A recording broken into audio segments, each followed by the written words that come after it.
and welcome to another Nerdy Collective. Very excited for our guest today. But before we get started, I got a little something special out there for somebody in the community. So pay attention, guys. Here we go. And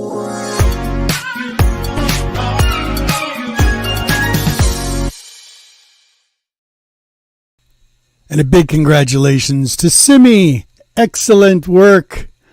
She got to go into a show for an art gallery. Congratulations. Gotta post this for the community. Enjoy, everybody. Make sure you check out our links down below.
My goodness.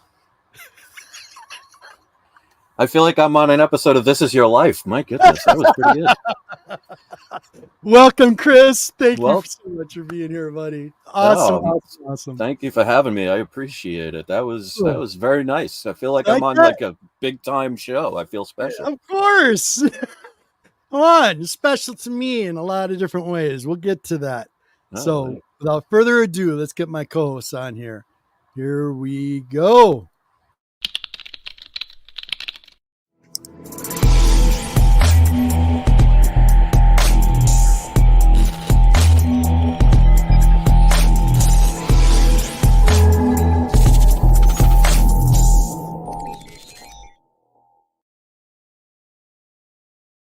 What's going on, guys? Buddy, the whole thing on popcorn already. Sorry. Here we go. No, you're good. Next, without further ado, here we go. Boom, my buddy.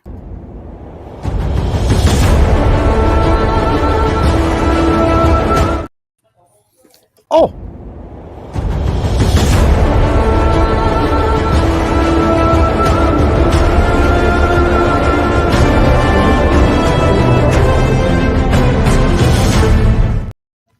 Are we ready now? Hello, YouTubians! We are here today to tell you why we love comics. Yes. Awesome. Oh, that brings back so many memories. And just for the occasion. Yes. Changing the world 2 gloves at a time. I'm telling you. Love it. And everybody in the chat today, thank you so much, you guys. Rob, buddy, what is up? So nice to see you. Thank you. I feel like I'm about to do a Mickey Mouse cosplay right now. The jazz hands. I got the other gloves. Sorry. Kiko Roscoe, buddy, what is up? Yes. Nice to see you. So, Chris, it's a pleasure. It's an honor, truly. I have been looking forward to this for a long time. Me and the boys, big fans of your show. I've been watching you since, 5 years ago, at least 5 years ago. And I remember times I'd come home, watch your show, miss it sometimes. You get really mad because I missed the live show and I catch the rewind and have to watch it. But I loved it when you got to live chats because you'd get on these conversations and you weren't even showing your face at that time. Nope. And you'd have these really good conversations and I was just chiming in the chat. Loved it. But you've inspired me in so many different ways, Chris. You have no idea. So community, I'm just saying, this is a guy is a legend. He started a lot of different things. This one right here, you don't realize it, from auctions to even my buddy down here, his name, White Gloves, came from Chris. So anyway, we might have to share the Superman dive he did on one of my live shows back in the days. I wonder if you remember that one. Do you have that? No, because when I shut down my original channel, that's all gone. I wish I had that. I'd still watch it to this day. Do you know how many people have asked me for that footage? You'd think in the day of the internet with everybody recording and saving, you'd think there'd be 20 people out there that would have recorded those things. But that's just because we did 7-8 hour videos. No one had the time to do it. Thank Collector's Inventory. You guys are awesome. Buddy, I was not going to let that girl win, but she ended up winning anyway. I do miss those days. Some got. And she's female. So awesome. So thank you so much, Chris, seriously, for that. I really appreciate it.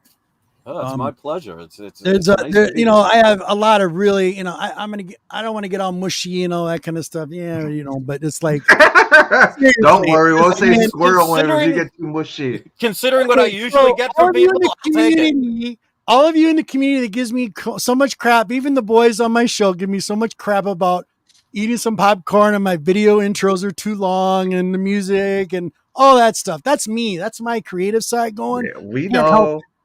And we may purposely do it though. I know you do. This guy here means a lot to me. I'm just saying. And I like what you did. It takes effort to do that kind of stuff. You know, it takes time. It takes, blood, sweat, and tears to do something that you love. And that to me is never anything bad. So all right, guys. let's start off with the questions. There's a Q&A about Chris. Let's get into this before we get into all the other conversations. I know this going to probably be a long stream today. So everybody in the chat, thank you so much, you guys. Simi, right away, there you go. I hope you watched the beginning. Simi, did you watch the beginning? I rewind it and look real quick. Just something special for you. Yeah, congratulations on that artwork that you did. The Batman one was my favorite. I actually thought that was just an image. Way to go. And congratulations, Simi. That's fantastic. Your dream is coming true. Big time. A big supporter of her. I got a lot of her artwork in my house. I give so much respect for people that do artwork. My grandfather was a professional artist and loved what he used to do, and it definitely did not skip a generation when it hit me. So I can't even draw a stick figure. Okay. So Q&A. So everybody in the chat, if you got questions for Chris, please ask them now. Boys, if you got questions for Chris, start them up. And no holds. Go. No holds barred. Go first. I have known Chris since 2014. Yeah, about that. Actually, no, it would be about 15 or 16 because I started my channel back in 2015. Okay. And I think 2016, like the end of 2015, beginning of 2016 is when I started taking it into the live chats and everything and that going in that direction. Just a little confirmation. Yeah, he's the one that talked me into start doing YouTube. He's the one that started me talking me into doing videos. He's the one that gave me the name Mr. White Gloves. I mean, that's where it all started with me. And the journey that he's set me off on has been long. It's been hard. It's been fun. And I appreciate him for doing that, you know. And the first question I would like to ask Chris is, what made you start getting into YouTube? What pushed you over that threshold and you started doing videos? Well, I originally, before I started my We Love Comics channel, I had another channel that I was doing called Bar 911-970, which I still have up, but I'm no longer allowed to make videos because the controversial things I talk about, YouTube doesn't like and actually silence me. I originally thought people making YouTube videos back in 2010 was kind of just, why would people do that? And then I was like trying to find my niche. Just like finally I just decided, my friends got me into it and they're like, you know what? You have a voice. Somebody can hear you say something and it might change somebody's life. So in the beginning, I was trying to figure out what my niche was. So my first YouTube video ever was just making these cartoon things that I think maybe 8 people watched. Yep. And I was like, all right, I didn't want to talk about that. And then I realized, go with something that you're good at. And I started with coin collecting. And I showed videos of my gold, silver, and coins that I collected. Mm-hmm. And then people started messaging me in the comment section because, you know, people will do that. Oh, yeah. And they're like, do you know the monetary system's corrupt and, you know, the government is corrupt and all these other things. And instead of being one of those people that doesn't listen to people's point of view, I am one of those people. I will listen to everything and then make my own opinion. And I started researching things. Went into the videos of talking about things that can help people better their lives and kind of by awakening people to realities that many people don't want to understand or don't want to believe in when it came to all governments and things like that. After a while of being given death threats from talking the truth and having hate, you know, sounds familiar. I got so emotionally tired of it because people used to take my phone number and harass me on the phone. Oh yeah, I remember death that. Threats. Yeah. Yeah. Well, that's when I was like, you know what? I used to collect comics when I was a kid. Let me do another channel to offset that one and kind of do something fun. And I never thought it would go anywhere because I started watching comic book channels back in like 2015. Yep. And I was like, this looks like something fun. But I'm like, when I first started making my videos, that I didn't show myself because I didn't want people from the other channel to see I was somewhere else and have to deal with that. And I thought my channel is nothing special. I'm just showing comics and just talking. I never thought I would go anywhere. and I got like 1,000 subscribers in like my first month. Uh-huh. And I couldn't believe it, but I was just it blew me away that I can talk about something I love and people actually cared about it. So it became something I really wanted to pursue. Right. And then as it grew, I could tell you the exact moment when people turned against me on the channel, because before that particular moment, I was getting thousands of people watching my videos. I was getting subscribers every day, and Wycliffe, trust me, I appreciate the fact that you said I inspired you. I have lots of people that I convinced to make videos because I'm a true believer in, and this is why I called it We Love Comics and not I Love Comics or anything like that would be just about me. I wanted it to be about everybody. So the more people that made videos, the more it got it out to the world to see what we find is passionate.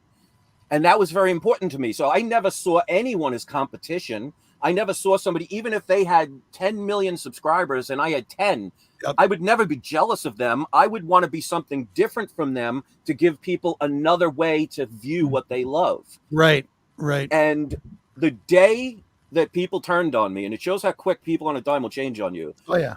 I did a video talking about Mylars, how they are, from my opinion, a waste of money, because unless you have something vacuum sealed and you put it away in a place where oxygen cannot get into it, it depends on how you store a comic that will determine the overall condition overall time. So I used to have my original books from the 80s and 90s in the original bags and boards I put them in back then, still in them today, that got 9.6s, 9.8s, and tried to teach people you don't have to spend a lot of money unless you have it. And people killed me for that. Wow. And I was just blown away, because I'm like, there was no ill will intent. I was trying to say to people, you may not have to spend the money that some people are telling you to do, because if you have a Mylar and you put it in your window, the sun is going to destroy that comic. If you put it in the basement that's unfinished and the weather changes because you live in an area where it's cold and hot, the moisture is going to kill it. So it doesn't matter what money you're spending. So I was trying to actually help people to not spend money and focus on the comic instead of what's holding the comic. That's when I come up with the idea. I started vacuum sealing my long boxes. Yep.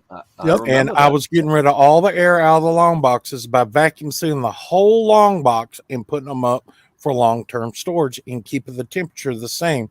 And it works. It works. It works. Yeah, because you're eliminating the fact of bugs, bacterias, and molds. So that actually is the best way to do it. Now, obviously, not everybody's going to vacuum seal their comics, because then you could never read them and take them out. Because, you know, if you've ever vacuum sealed something, once you open it, you know, it's all back to normal again.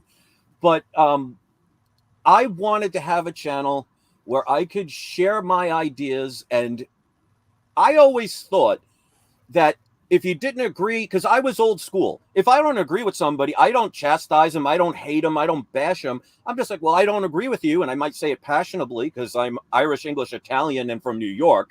You know, even if I live in Florida now, I have that New York mentality. So I might come across as, you know, how many people say New Yorkers, they come across as very arrogant. Yes, yeah. We're used to things quickly. So if I'm at a drive-through at McDonald's, for example, if it takes 3 minutes, I'm like, geez, why is it taking so freaking long? In the South, if you're in a restaurant and you're sitting there waiting an hour, that's normal. So I can understand that people would say that my brazen approach to things can rub people the wrong way, but it's never ill intent. I've never tried to purposely hurt anyone in the community. No, I know that for sure. Dusty, what's up, buddy? Brick drop. Yeah, and that's why it's like I even said, and you can even see it. Well, you were going to tell me some of the questions at the end. I don't want to know. I don't want anything pre-planned. I don't want to have a script. That's why when I do my live videos, even on my other channel, I had a topic in my mind. I hit play and I spoke, and just went with it. That's how I always wanted it to be.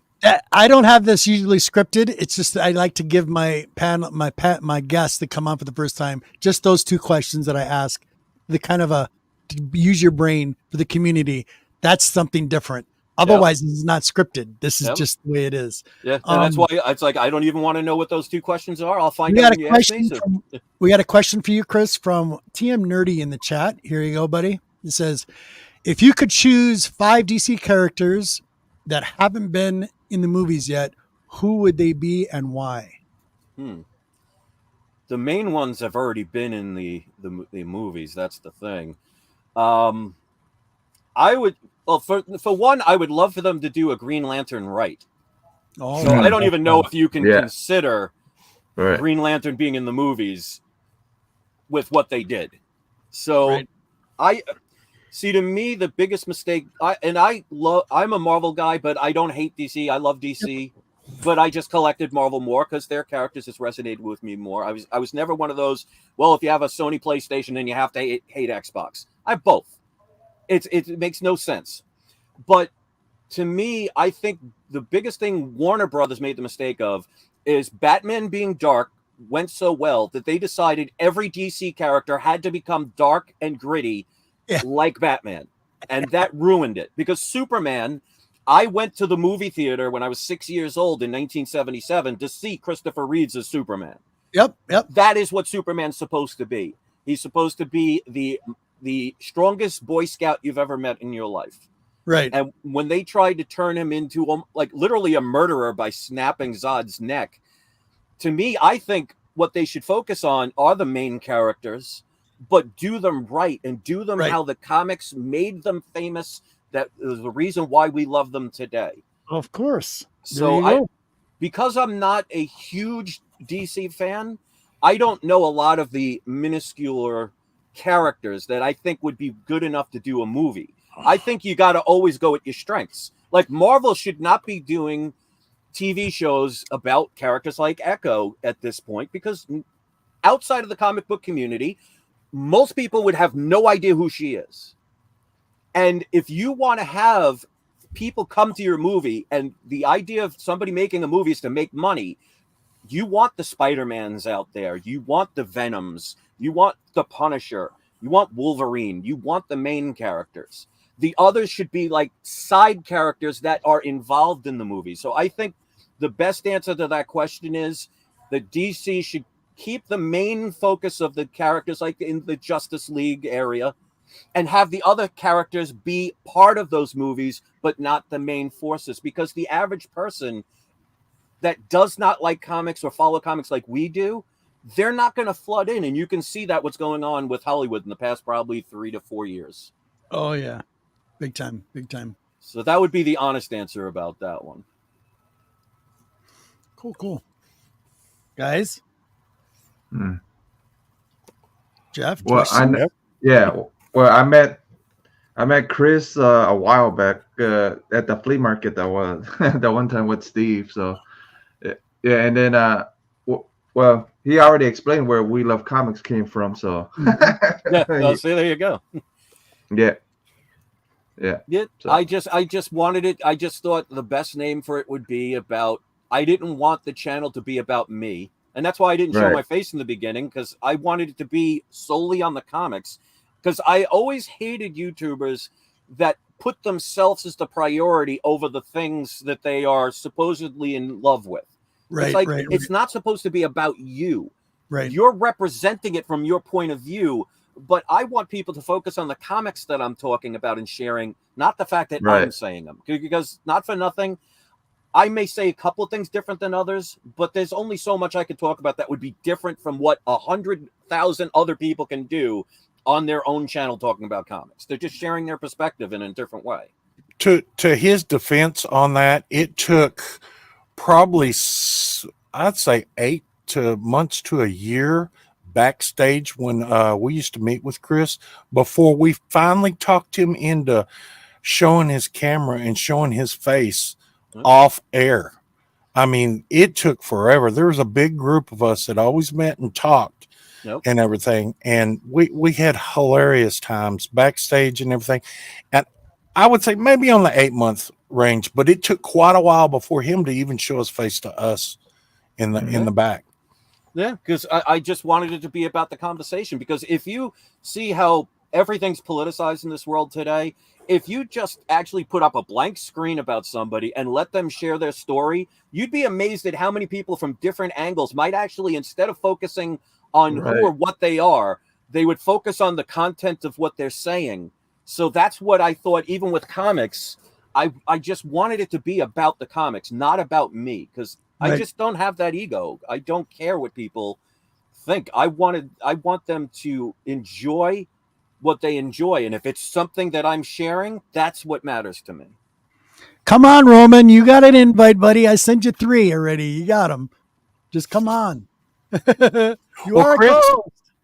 Well, Chris, you moved from New York down to Florida, and you did some videos that I watched quite a few times when you was moving to Florida, in the pool out there eating up the sun. Then you did the videos on the flea market and everything. Yep. And did they end up closing the flea market? Is that why you left the flea market, or what was the deal with that? Because I know that it's actually a very interesting story with that one, and it shows sometimes karma, if you do the wrong thing, will come back and bite you. It ultimately ended up getting shut down. What their excuse was COVID. Right. That's what they put on record.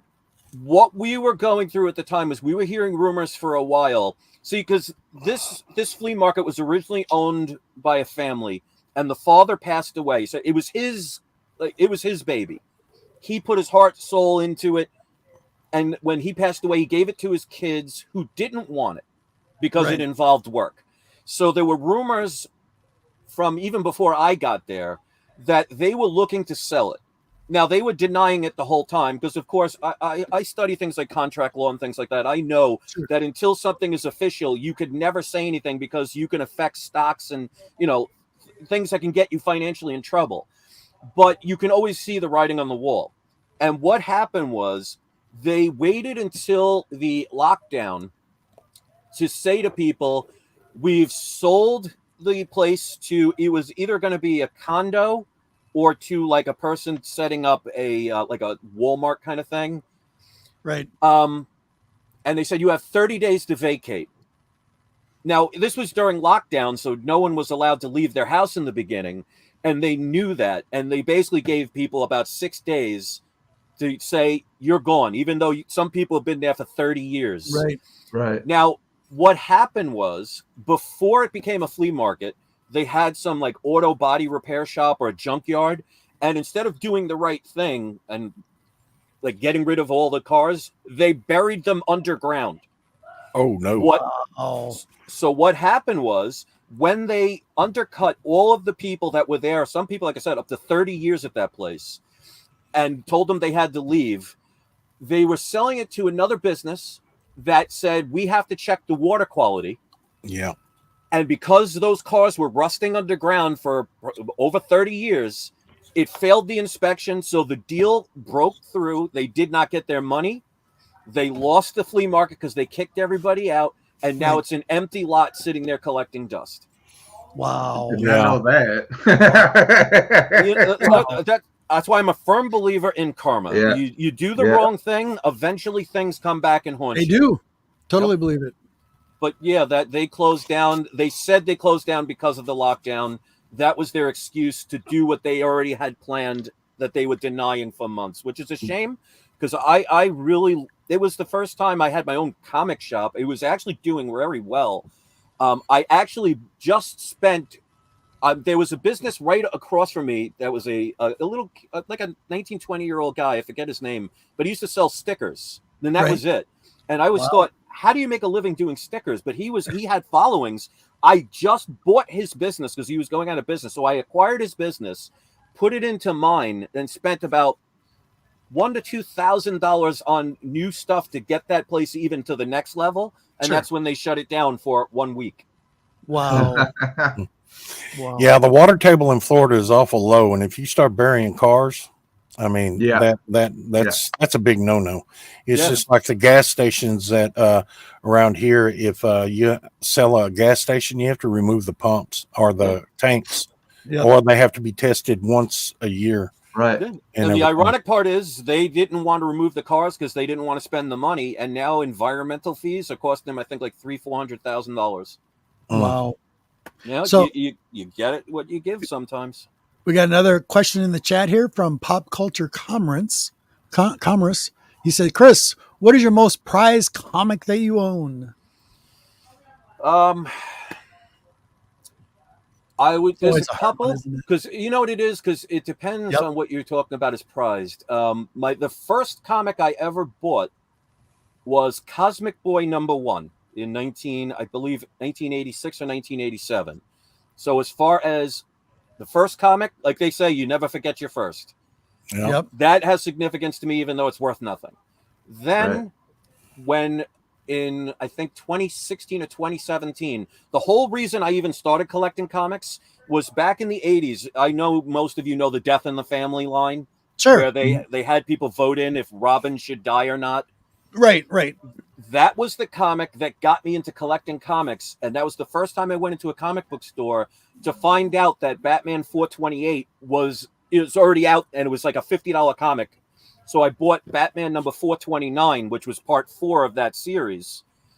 So that has significance for me. But overall, if I would say the one that I'm most proud of is, I would have to say my X-Men #1 that I got right before I shut down my original channel, that I never got to show on the original channel, because it was the first time I ever acquired a first appearance of a character. I always had, like, for example, Daredevil #2 or Tales of Suspense #40. I always had this. I got as close as #2. Like Amazing Spider-Man, the closest I got at the time was Amazing Spider-Man #9. Right. So to have a #1 when I never thought I would be able to acquire it meant I was going in a different realm, and it was years in the making. So those are the 3 comics I would say I'm most proud of. Cool. Okay, awesome. I got another question from TM Nerdy. He said, what are your top 3 favorite stories from comics? You can name more than 3 if you like. For me, it has to be Animal Man by Lemire, Sandman by Umbrella Academy. Yeah. Civil War was definitely a great read. That was a great story. But I would say my overall favorite story, most people may or may not have even heard of, it was a Spider-Man line. It went to Spectacular Spider-Man, Web of Spider-Man, and Amazing Spider-Man when Spider-Man went cosmic. Oh yeah. And I think it was either late 80s or early 90s. I think it was late 80s. That was my favorite story. I've read that like 500 different times. So I would say of all the stories out there, see, I also love things like The Killing Joke, The Death in the Family. Like I said, that's another great one. But my all-time favorite is when Spider-Man went cosmic. I just thought that was the coolest thing to read, and I read it so many times I could probably recite it. Here we go. Ramirez says, what grade did X-Men 1 get, Chris? Yep. I originally bought it graded. It was a CGC 3.0. I bought it back in 2017. I paid, I think, $2,062 for it. And then, coincidentally enough, about 2 or 3 weeks before this whole thing about CGC came out, I decided, because when I moved here from New York to Florida, 1 or 2 of my CGC cases cracked, one of them being my X-Men #1. So it had a cracked case. And then I also, for years, I was like, when I learned pressing was a thing, because in the beginning, I never even knew pressings were a thing. Right. It had a non-color breaking crease all the way up and down the spine. So literally about 2 weeks before the whole CG thing came to light, I decided I was going to send it to PGX, crack it open, and have them regrade it, and maybe a pressing could increase it. Sure. It ended up, it still came back a 3.0, but it gave me the peace of mind that it wasn't one that was switched in a CGC holder. So I don't regret it one bit, even though it stayed the same grade. And I a slogan that some people hate that I came up with was low grade is better than no grade. I am proud of that 3.0. Just like I'm proud of my Amazing Spider-Man #1 that's coverless. Yeah, there you go. Yeah. Though Chris started me on collecting, and no matter what grade it is, so even some of the Frazetta Golden Age stuff, I go, it's a low grade one, but I got one. Right. Whether you own a 0.5 of Amazing Fantasy 15 or you own a 9.8, you still own the first appearance of Spider-Man. So Yeah, right. The fact that you can say you own it should be the exciting part, Right. not what grade some third-party person and a bunch of people said, this is what I think this is. See, I'm a firm believer in you should have raw comics and you should have graded comics. I think they both have their pluses and minuses, so you cannot eliminate one or the other. You have to just do it honestly. Mhm. But to me, it was never about the grade. And I love watching unboxing videos, especially when somebody does a I don't know the grade kind of video. But what will get me to turn off the channel and never watch them again is when somebody says, oh, this is a 9.8, they get a 9.6, and their life is now destroyed. To me, it is not about that. It is about you got a comic that maybe other people wish they could own. Mm. Be happy with what you have, because I grew up in a very poor family. Right, yeah. I remember dinners where we had powdered milk and we had macaroni and cheese, and we cut hot dogs to fill the macaroni and cheese, and that was our protein.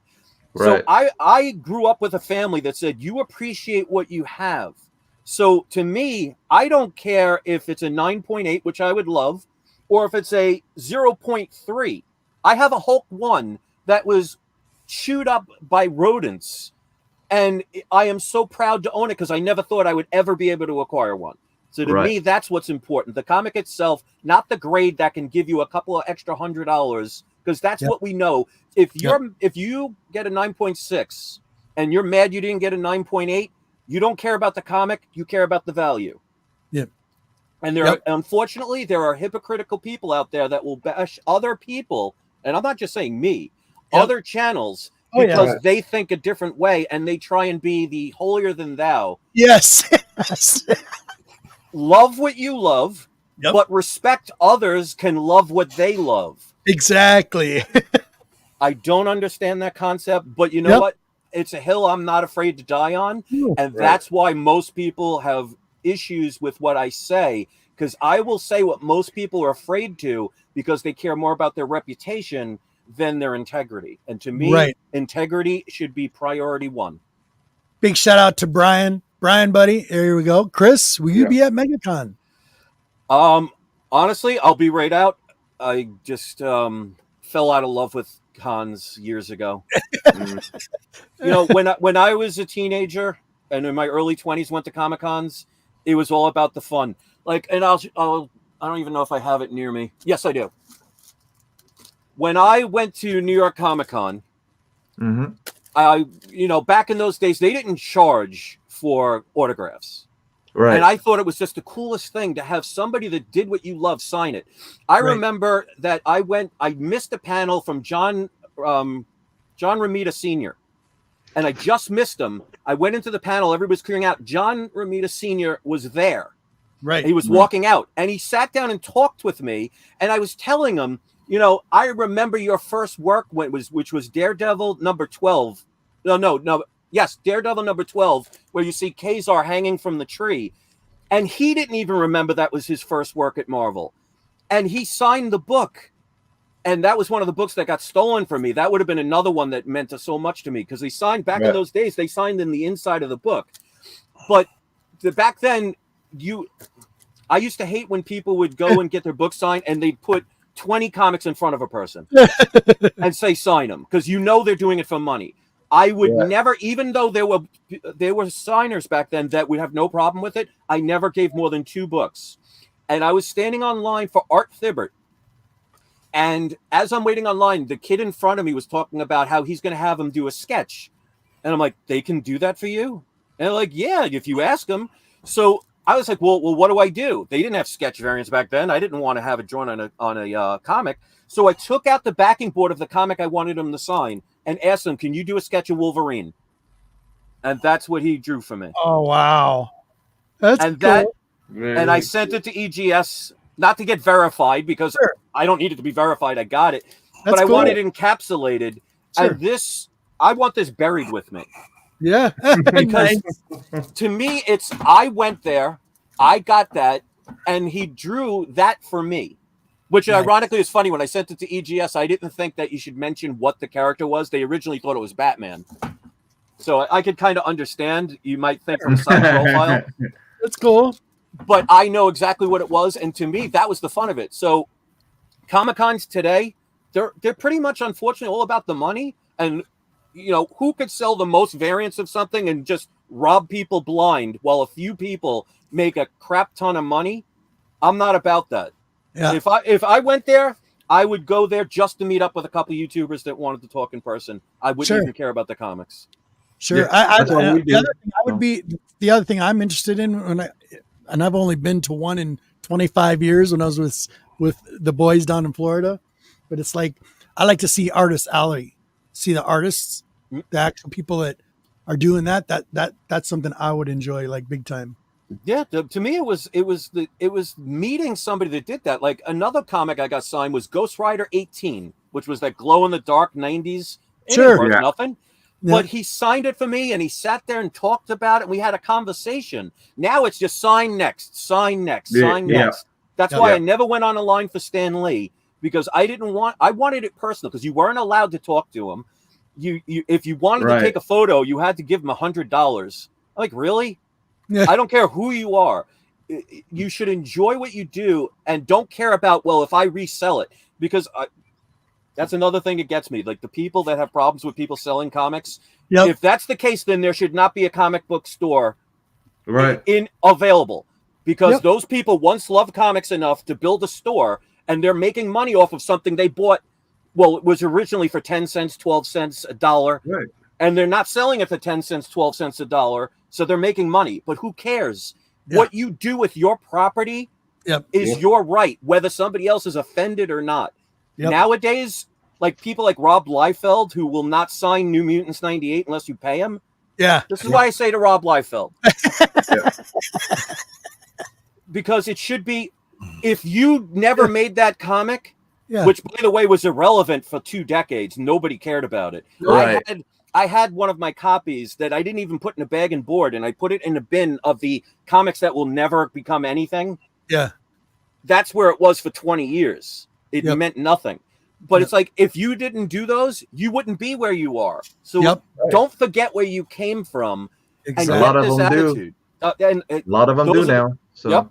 And that's why I won't do it, because it's to me, I want the old school people. Like, when I talked to John Romita Sr., he had such passion that he sat down with a nobody like me that had nothing to give him of any value other than a time period of reminding him of something that he forgot that he did. And he was so happy about that. That, to me, is what it's supposed to be about. Yep.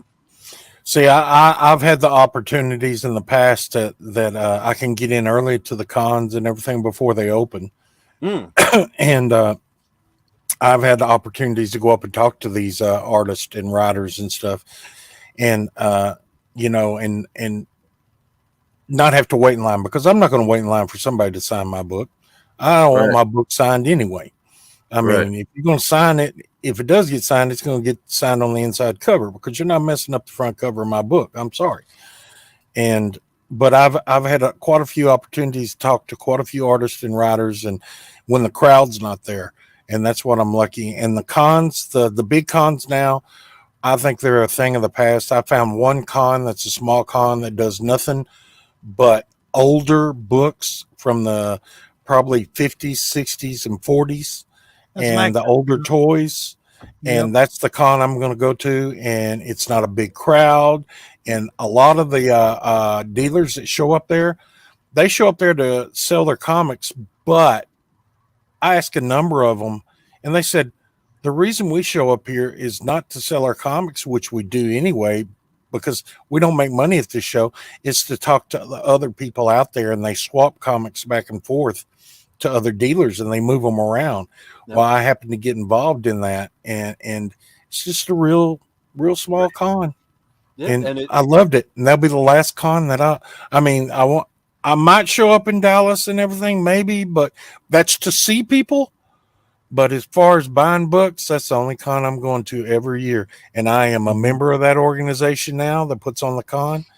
And That's what I'm going to do. Nice. So I can't tell everybody where it's at because everybody'd show up. And they'll ruin the whole experience. But yeah, it's for the love of it. It reminds me. Yeah. Many people probably don't know this about me, but from around 2003 to around 2011, I was a lead singer of a cover band, and I remember the first time I got up on stage. I had such a blast. Of course, I was back in my drinking days. So for me, a rum and Coke was 99% rum and a tip of Coke. That was my drink of choice. And at the end of the night, after doing I sang 3 sets. About 95% of each set was about an hour long worth of music. I never had any sheets of the titles of the songs and, how to sing them. I had them all by memory. At the end of the night, I'm like, they handed me $100. And I'm like, holy crap. It's like, I just had the most fun in my life, performed in front of a whole bunch of people that was screaming my name, dancing because of what we were doing. And I get paid to do it. Yeah. The money should be secondary. Yeah. Now, if somebody does it all for the money, you know what? You have the right. So I will never say to somebody, if you're a person that says, I have comics because I only want to make money, you know what? I may not agree with that, but I'm not going to bash you for it. It's just not my thing. And that's the problem I think what a lot of people have, I would say just in life in general. If you don't agree with somebody, so what? If they're not harming somebody else and not doing wrong, it should not matter what they do. Because if you had everybody doing the same exact thing, why would you need more than one person to do it? We're all individuals. Exactly. What makes it special. My long career collecting comics, I have not made money off of comics because I've probably only sold 2. I was just going to say, because you never sell them. Yeah, you never sell them. Everybody knows that. Yeah, and the last one I sold, I regretted selling it, even though I had 4 other copies of the book that I sold. Oh, yeah. I remember on my channel when you'd show your comics, I'm like, I want to punch you in the face. I'm like, really? You have all those comics you won't you have 57 like Amazing Fantasy 15s. And you're like, it's like, well, let me get the case in the bag and I'll put the glove on for the case. Like, you son of a bitch. See, guys, I've always been that way. but I never. You were the most invited guest on my channel than any other person. I loved having you on. So it didn't matter if what you were doing was something I agreed with or not. You did it because it made you happy. So God bless you for that. See, Monty. And after I made my videos, I'd go in there on the big screen and I would entertain myself by watching myself. Yeah. I didn't care if I got 1 subscriber. I said, cool, I'm on TV, dude. Yeah. I am surprised you don't have a second pair of gloves to make sure you protect the gloves you're wearing. I remember that. That was the ultimate setup, and there was no pre setup to that. I can't remember exactly what it was, but they said something about, what do you got under those white gloves? Because they wanted to see my hands, because I never showed my bare hands. Yeah, well, I thought it was a cyborg. Gloves, and I pulled them off, and there's another set of gloves underneath there. I said, "There's my gloves." Oh, that was just, and I don't even know why I had 2 sets of gloves on that night. It's just, maybe handling my AF-15. I don't know. One day we will have you get one of your gloves signed, and then you'll have to grade it. Yes. That would be awesome. That would be awesome. I have looked into having special gloves made and everything, but I've really never found a place that could do them like I wanted them. So. How the people that don't own a glove business have not sponsored you is ridiculous at this point. I buy hundreds of gloves. I mean, these are good for about 2 episodes. That's it. Yeah. And I do wash them, but I got a big old huge laundry hamper over there full of gloves that I haven't. Oh no, that I haven't washed. Hold on, it's internet connection. Give him a second. He'll come back. While we're doing that, while Chris comes back, he needs to go check out Tim's shop since they're both named. Okay, real quick. While he comes back, let's get my other co-host on.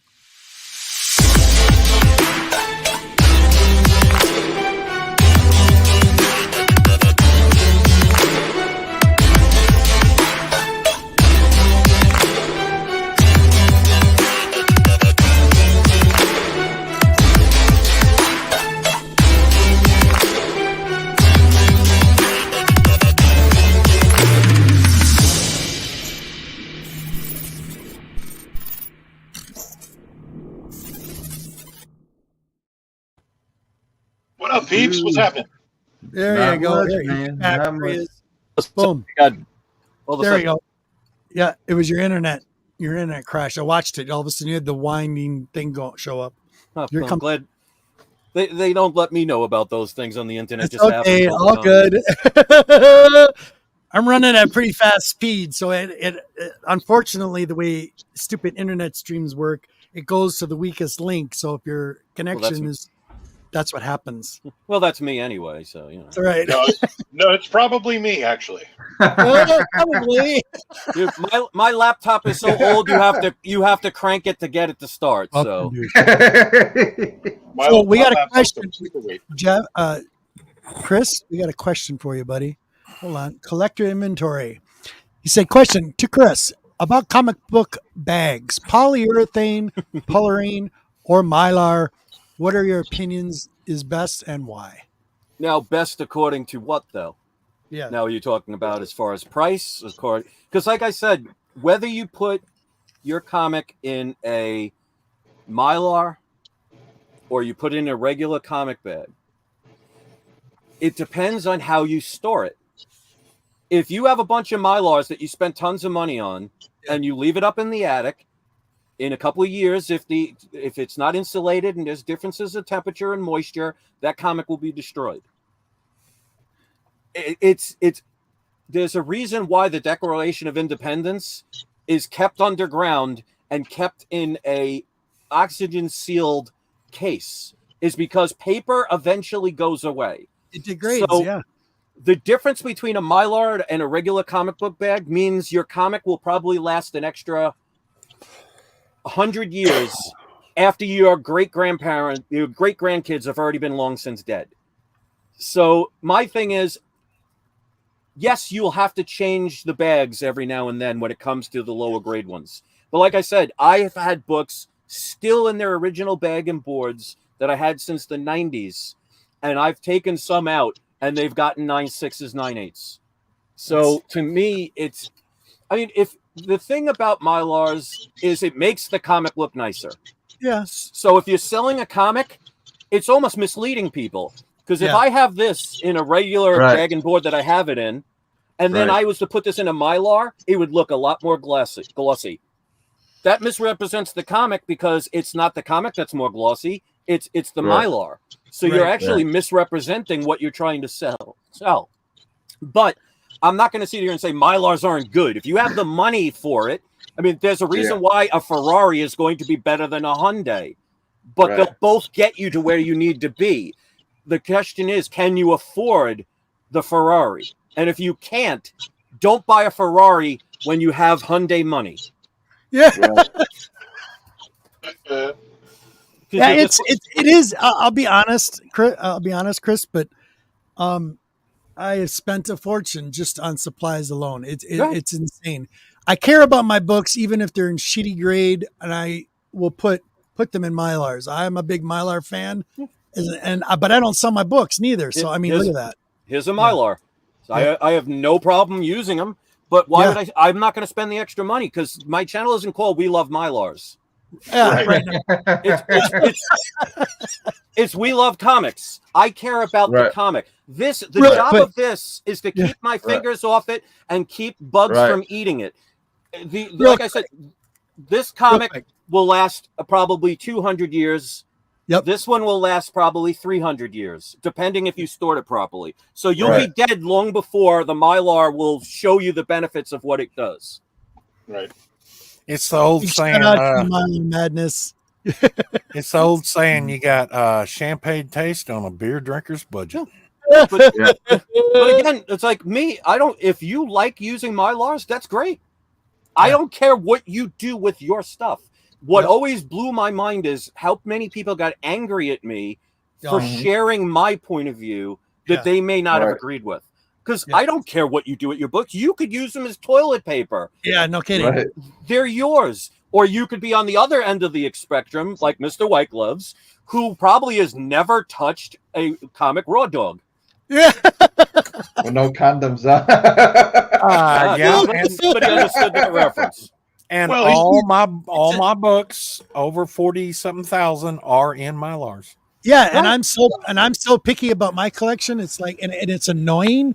I got to find some kind of pattern, but it's like, so I got boxes organized to characters, but the Mylars and stuff, I got all the books face to face. So like, when you're going through it and you're like, oh great, there's like one, and then one is face to face. You got to look at the other one, and everything's face to face just to keep the line straight.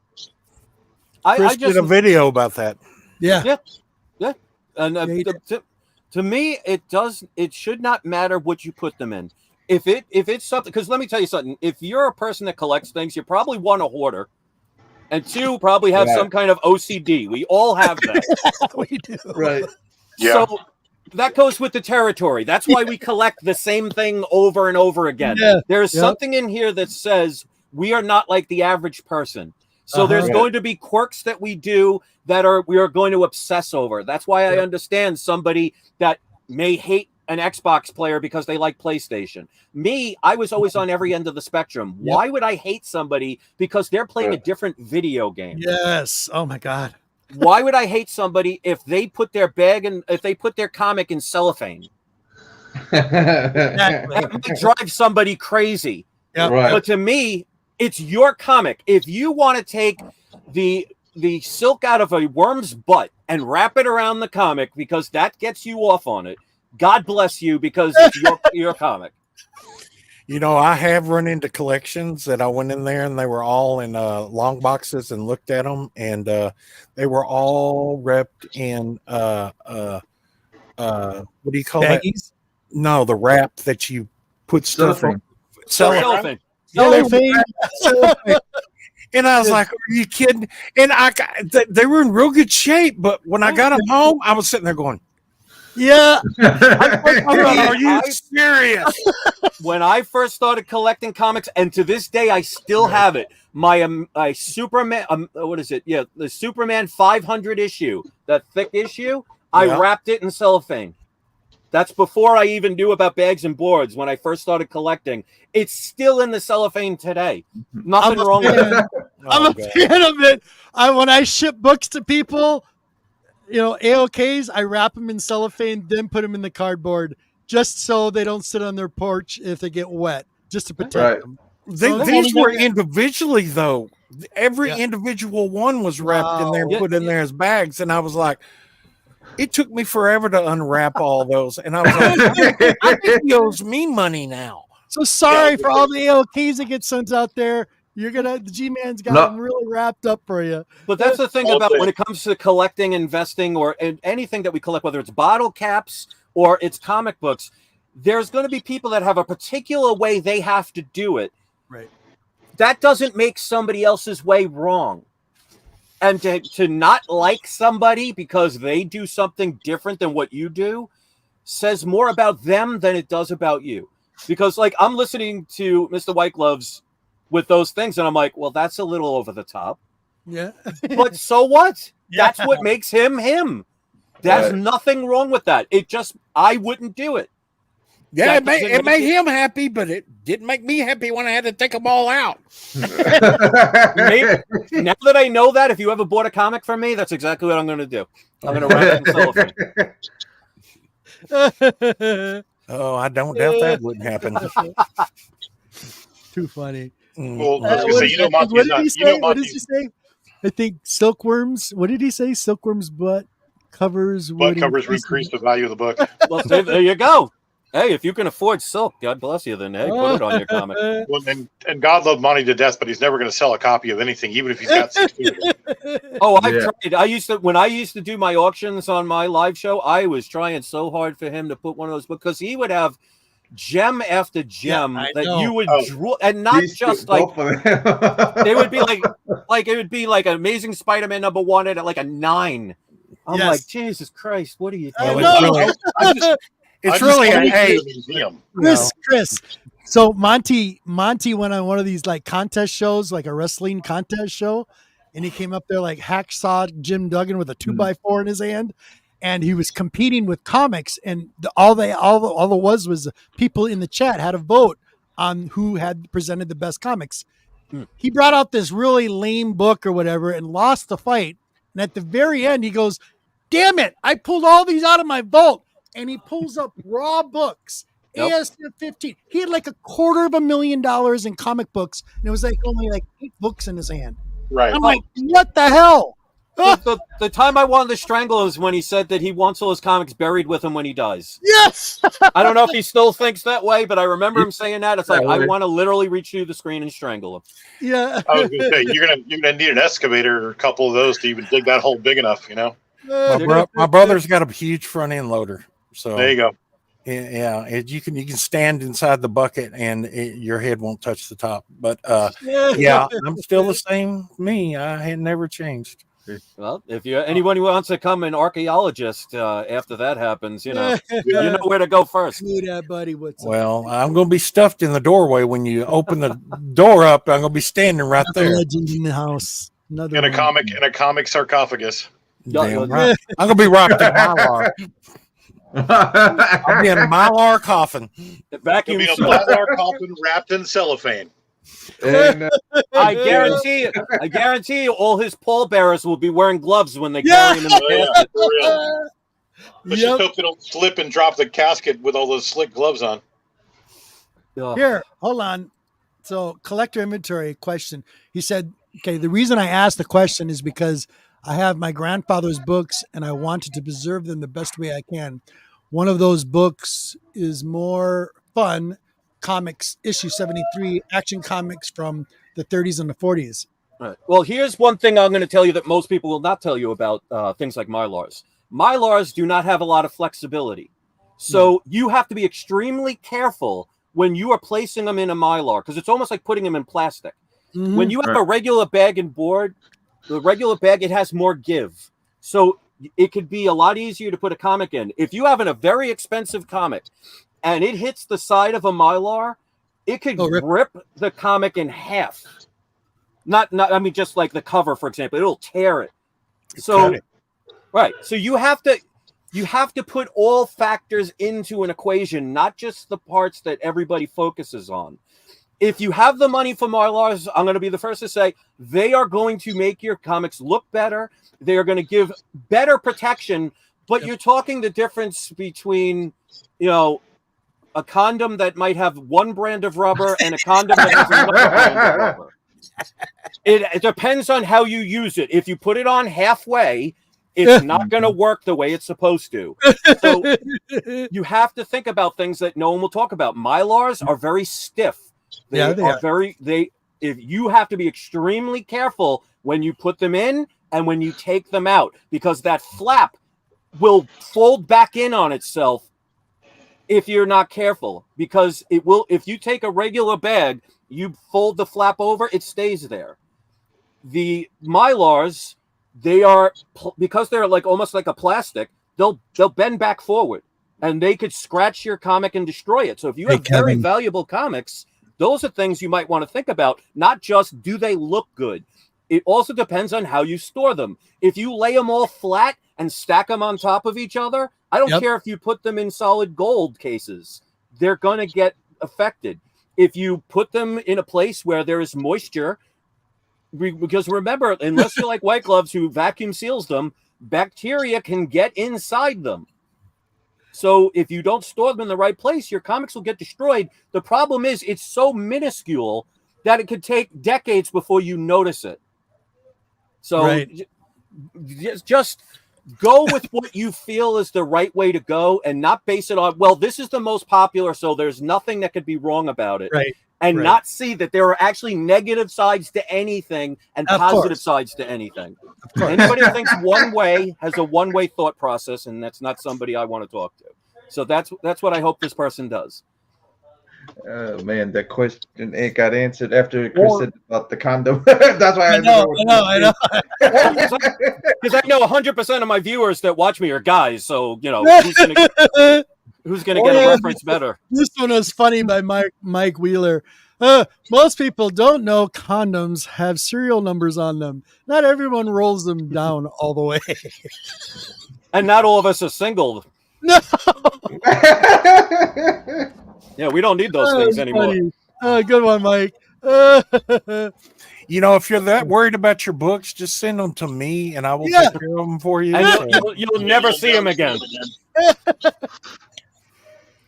And see, this is actually the stuff that I miss, and White Gloves can attest to it. This is what my live channels was always about until people screwed me over. And I don't know if you were there the day that they all, like half of them came out and admitted that they were just using my channel and they actually did not like me. Oh, no, I know they were. Yeah, I remember all that.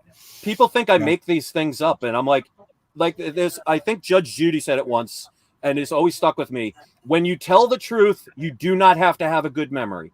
Yeah. And if you look over the years, my stories never change because they are not stories. They are what happened. Always been transparent, Chris. Always been transparent.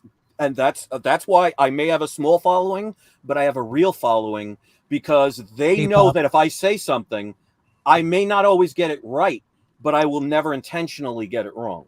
And that's the difference. Right. Well, and I think you make a great point always too. I mean, like, it really doesn't matter what everybody else thinks. It's your stuff. Do what you want with your stuff. Like you said, if you want to use the comics for toilet paper, so be it. You know. But the problem is in this community, there's a lot of people who claim that they like comics and just won't admit that they're doing it for the money. Yeah. If you care between a difference between a 9.6, if you care, that says nothing about anything other than monetary value. Yeah. If you love comics, you don't care about the grade. What is the difference between a 9.6 and a 9.8? Maybe an eighth of an inch of a color break. So you're telling me that is life-changing to you, that you have to send your book back 50 times until you finally get somebody that says, you know what, I've seen this book 100 times. Let's just give them the damn 9.8. Well, and I feel like too that in this day and age, there are a lot of 9.8 snobs, and now CGC is actually going to pre-qualify for 9.9s. Yeah, about that, which is interesting. So that's going to start a whole nother controversy of people like, oh, my 9.8 is not going to be worth crap because now they're going to pre-screen 9.9s. Right, and people forget a couple of years ago it used to be a 9.6 was the 9.8. You're not wrong. And now because people are never happy, you could get a 10, and somebody would say, well, why isn't it a 10.1? Yeah, I mean the difference. People don't understand the difference between a 9.8 and a 10. Is something that you probably have to see on a magnifying glass to spot. Right. And again, to me, it's about if you sell comics to make money, more power to you. Because you know what? Somebody might be doing it because they have starving kids that need to be fed, or they need to make sure their wife doesn't end up homeless. So I never berate somebody for doing something, but be honest about it. Don't sit there with your shield of armor saying, I am righteous, and I'm doing it for the love, and you're complaining that your 9.8 comic is only a 9.6.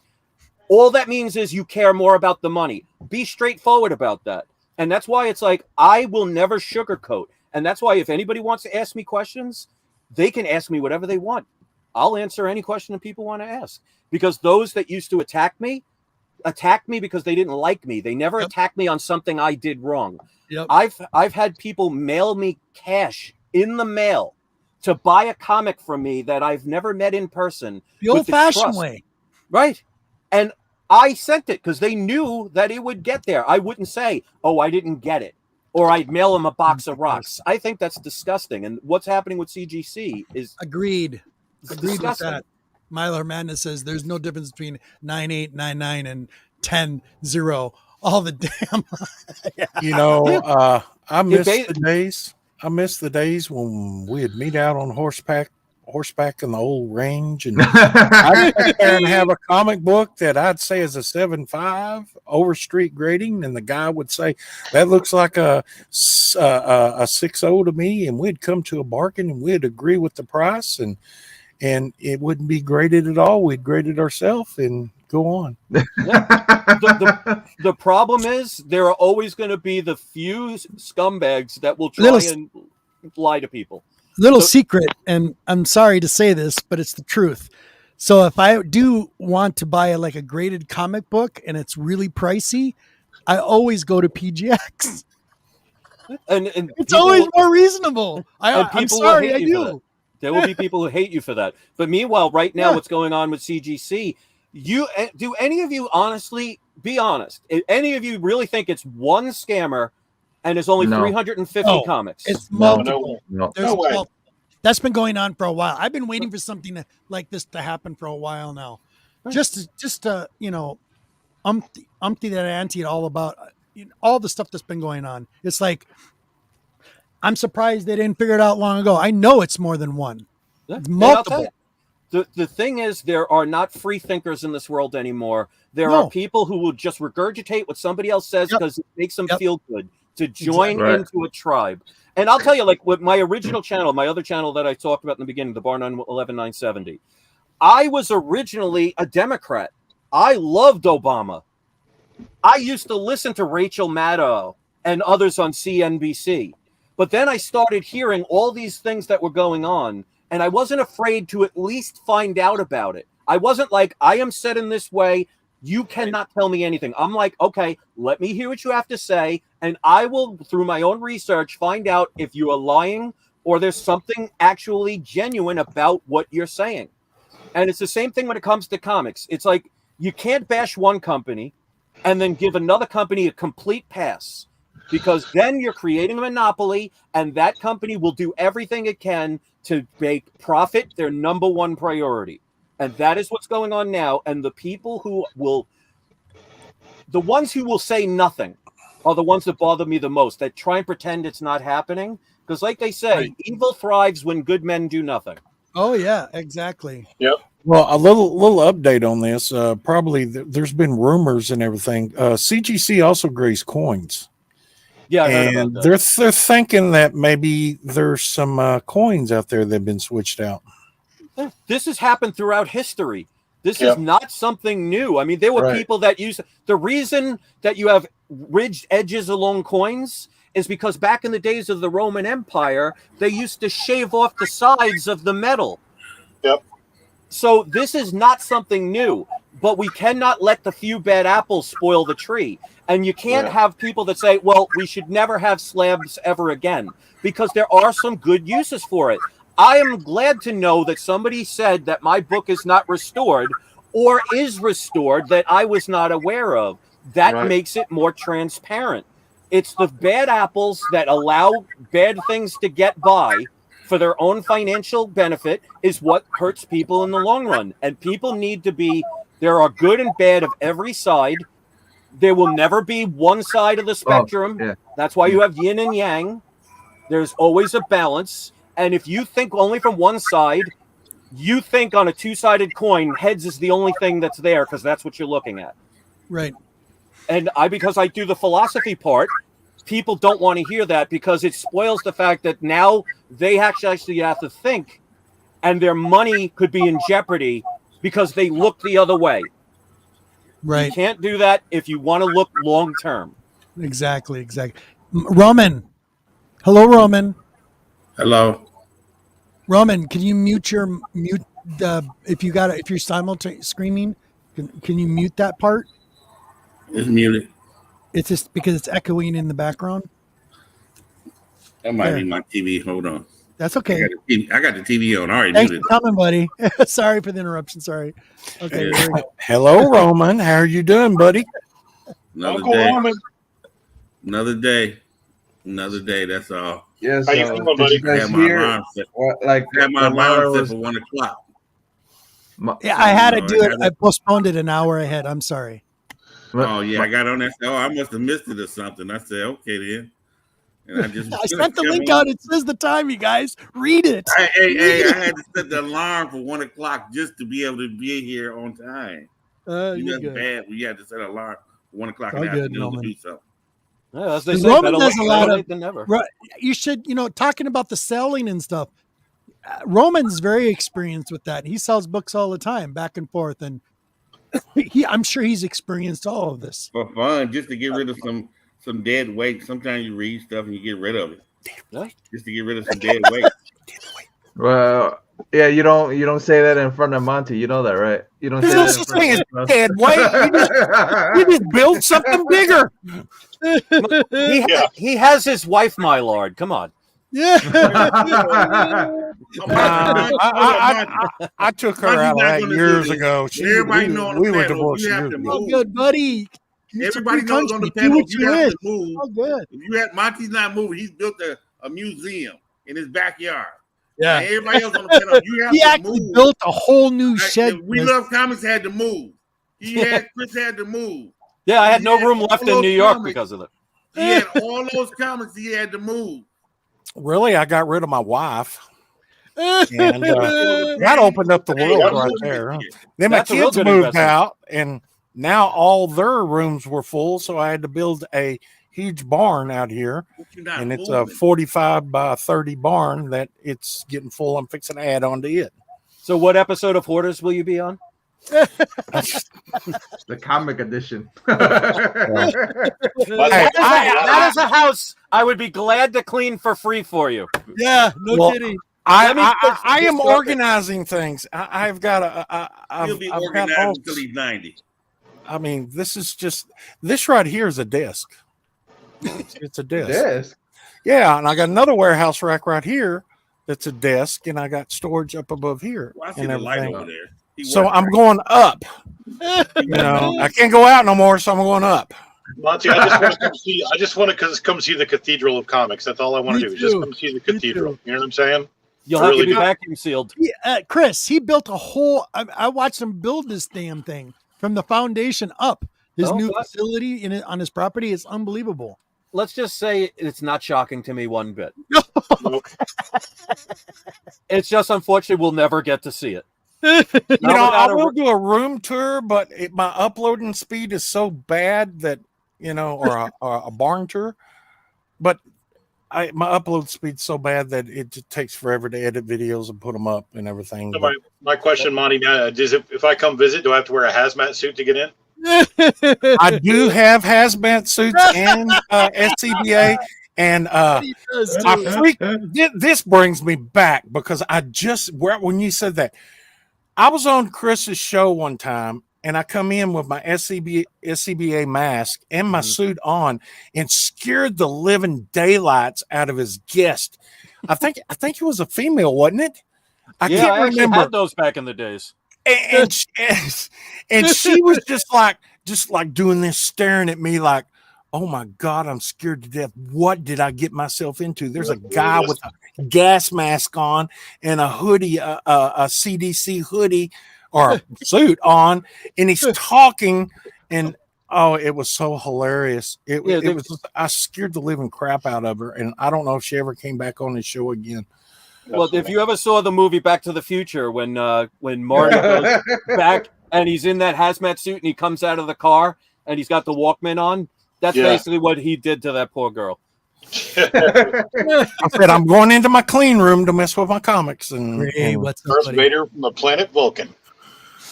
If you're confused, Collector Inventory, we are multi-streaming on everybody's channels. So if that's what you're trying to figure out, I apologize for that. I got trivia. The links down below. Let's see who can answer it. What group was playing on his Walkman? Ooh, that was. I know. Oh wait, yeah, I know what it was. Yeah, I know exactly what it was. It was Van Halen. I do too. Yep. It was Van Halen. Eruption from Van Halen. See, and that's the kind of stuff I used to do on when I used to have live shows on my channel. I used to do like just random trivia, and you could tell them about the Superman story if you want. Oh my God. Go ahead, bud. I wish I had the video for that. Trust me, I would be playing it to this day. Chris come up with this video or a game that almost killed me. I almost killed everybody. Remember when one went through a door? Yes. I still talk to Larry. He's up in Canada. Oh, he hates me. What we did is he come up with this game that he would call out a comic, and the first one that come back and brought it up and showed it, you would get points at the end of the show. You'd win a prize or something like that. Yeah, I used to have people that used to donate comics to give away as prizes. Yeah. Yep. And so we've been playing this game for a couple of times and everything. Me being an older person, there was this girl on there. I knew that, the way she looked, she's going to win. And she kept on, and I know I beat her a couple of times, but Chris said, oh, yeah, you won. You get another point. I'm like, really? Really? I was like, I said, I ain't going to win this because of my looks. But I sat there and said, I ain't going to let her win. So he called this comic out, and everybody got up and go looking for these comics. Well, I had a coffee table that was sitting in the middle of my floor, and I was over there digging. I found it, and I was running back over to get on camera to show this comic book, and I tripped over this coffee table, and all you seen was like my hand was my body. All you seen go across the screen was it was in slow motion. It's like he wasn't there, and then all of a sudden you just see this out of nowhere. It was the most hysterical thing. Now, White Gloves, to be fair, I never judged. Remember, I made my subscribers judge who they picked would win in a tie. Well, she always won, and I was like Chris was saying, he had all guys on the stream, not surprised. It was one girl. I was like, well, let me ask you this: was she or was she not attractive? She was very attractive. Okay. Now you know why the subscribers picked her in the tie. It wasn't I got to know this girl real well and everything, and talked to her a number of times off air and everything. And she was a real nice person. She ended up getting married. She had a dog named Thor, and she was a real nice person. And we was going to meet up in Dallas, but I didn't get to go that year. Then she kind of just went to another social media, and then kind of just disappeared. And she modeled for Larry's comic. Yeah. Yeah, and the funny part is that's why I find funny. His comic got as high as it did because I used to promote his comic and I used to give him away as a prize. Right. And he was the one that started the whole admitting why he hates me. It's like I would love to this day know what I ever did to him for him to hate me the way he does. I mean, to this day, he trolls my channel.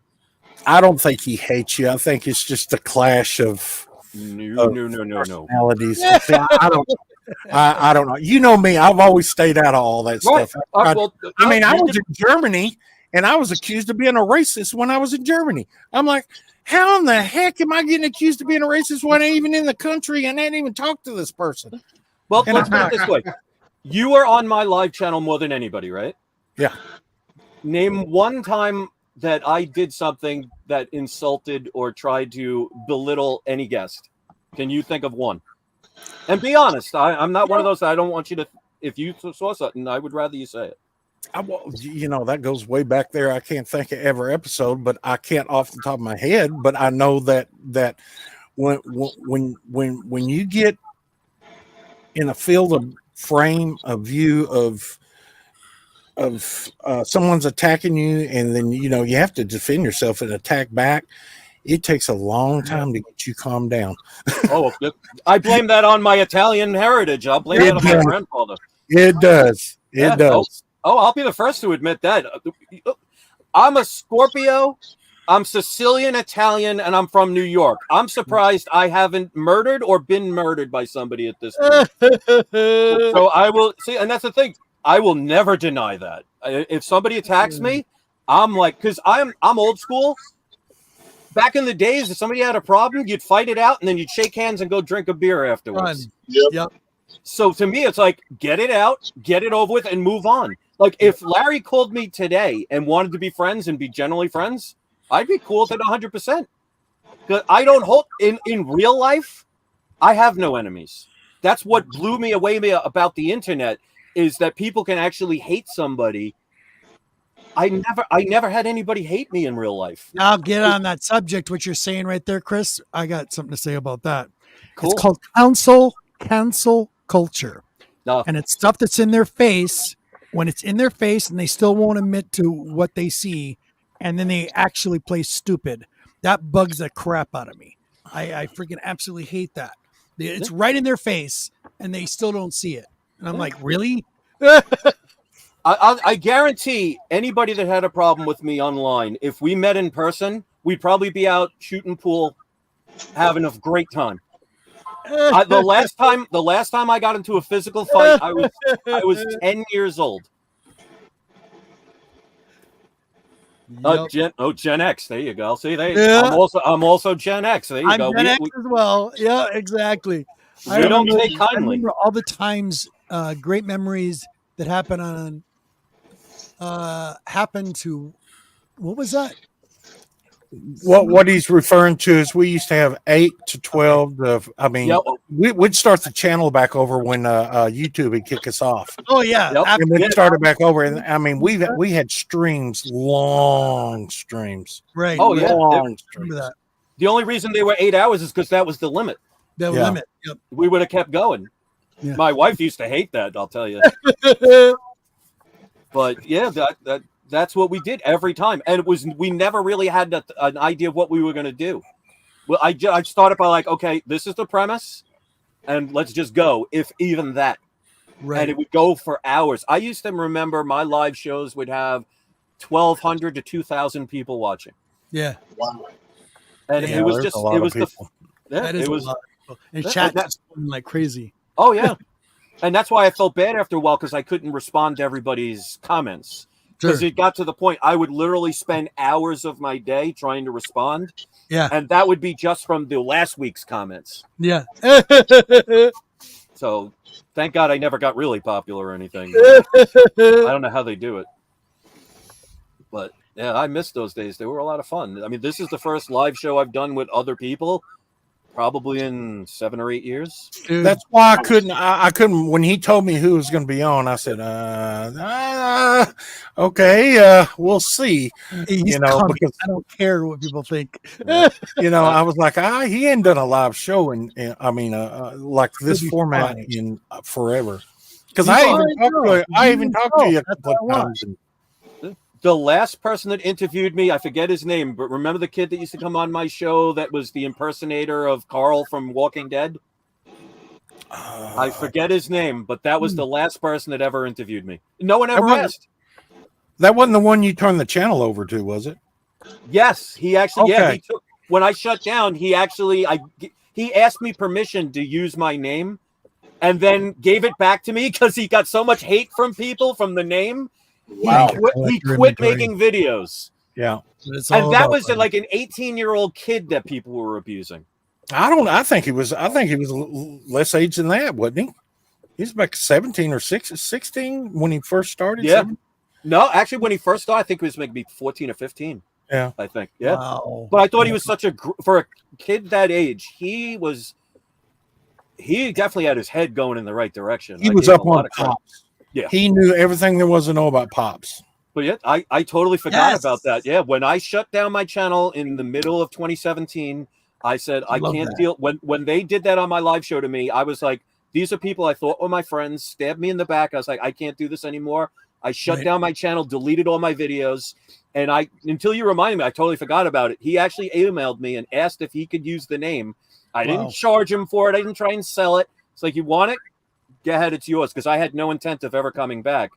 And then I think it was literally a month later, he's like, Chris, if you want the name back, I'll give it right back to you. It's like people are trashing me just for having the name. And I was that was sad. That was sad. He was a good kid. He really was. He really was. I wish I remembered his name. I'd give him a shout out. I can't remember it either, but yeah, he was a good kid. I mean, a lot of y'all people didn't see or talk to him backstage like we did and everything. He was a good, wholesome kid. He was just collecting and being a kid.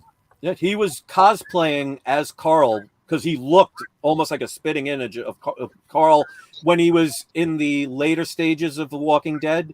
Right. He was like a spitting image of them. But this kid, he was definitely. I could see him becoming president one day. It wouldn't shock me. He was that smart.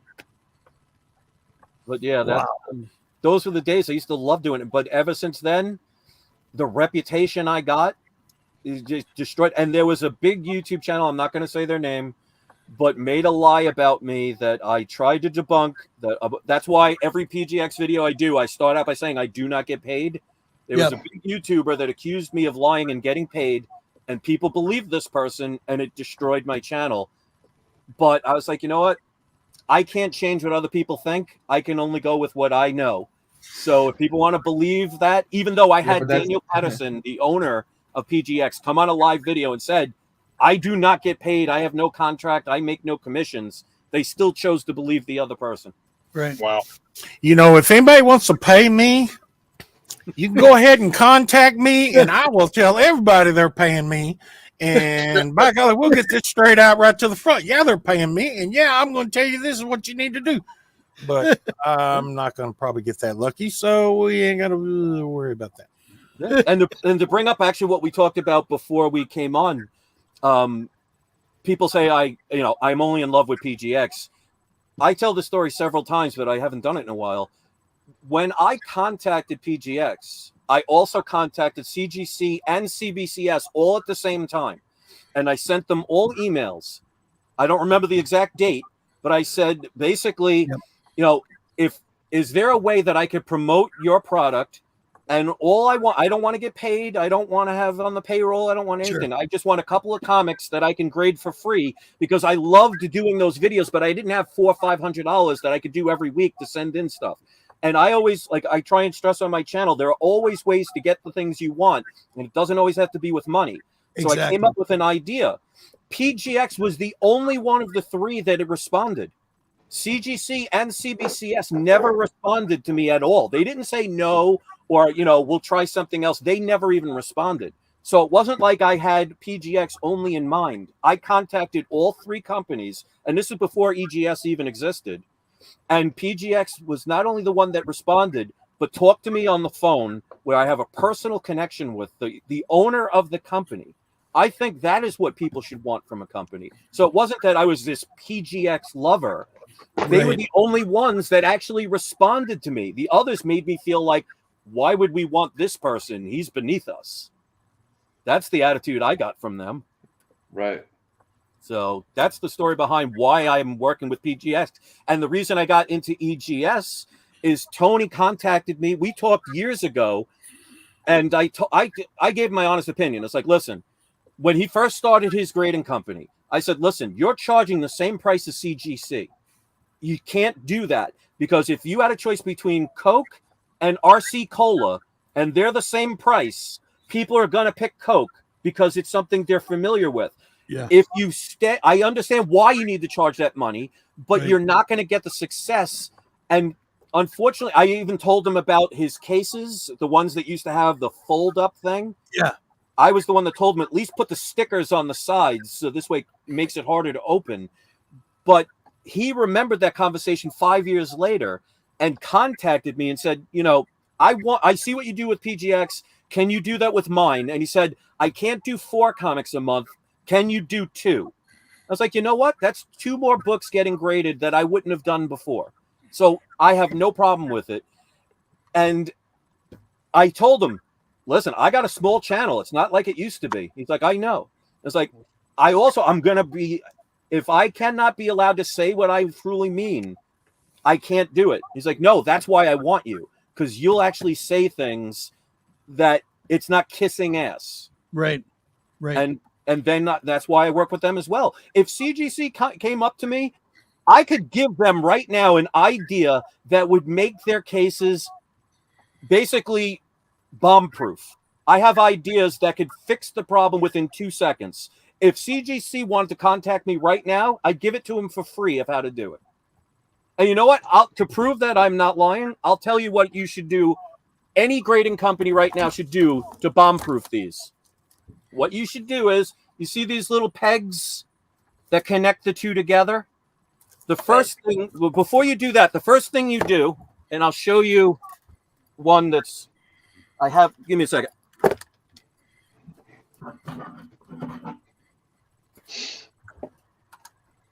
Okay. Here is a PGX book that's not in the case because it's too big for their cases. So they just graded it. Now, you notice how it's flat. So you can easily open a case and slide this out. Well, if you put on all 4 sides of this a raised and lowered edge, so it's like almost like putting a ruler of plastic along the edge and close it in over it, you can no longer pull it out. That's one. Then the little things here, you could put, you ever see like they do with traps where you could put something in and there's 2 levers that pop out, but as you press them in, they close in. But once they get to a certain point, they open up. You can do that with plastic. So the only way you could lift it up is by cracking those 2 pieces. Right. So they can no longer be whole. The 2 grippers. Right. So if you did that and you added a rim along the side that is the thickness of the case, they can no longer slide out. They would have to crack it open, and there would no longer be thieves that could actually have an easy way to steal your money.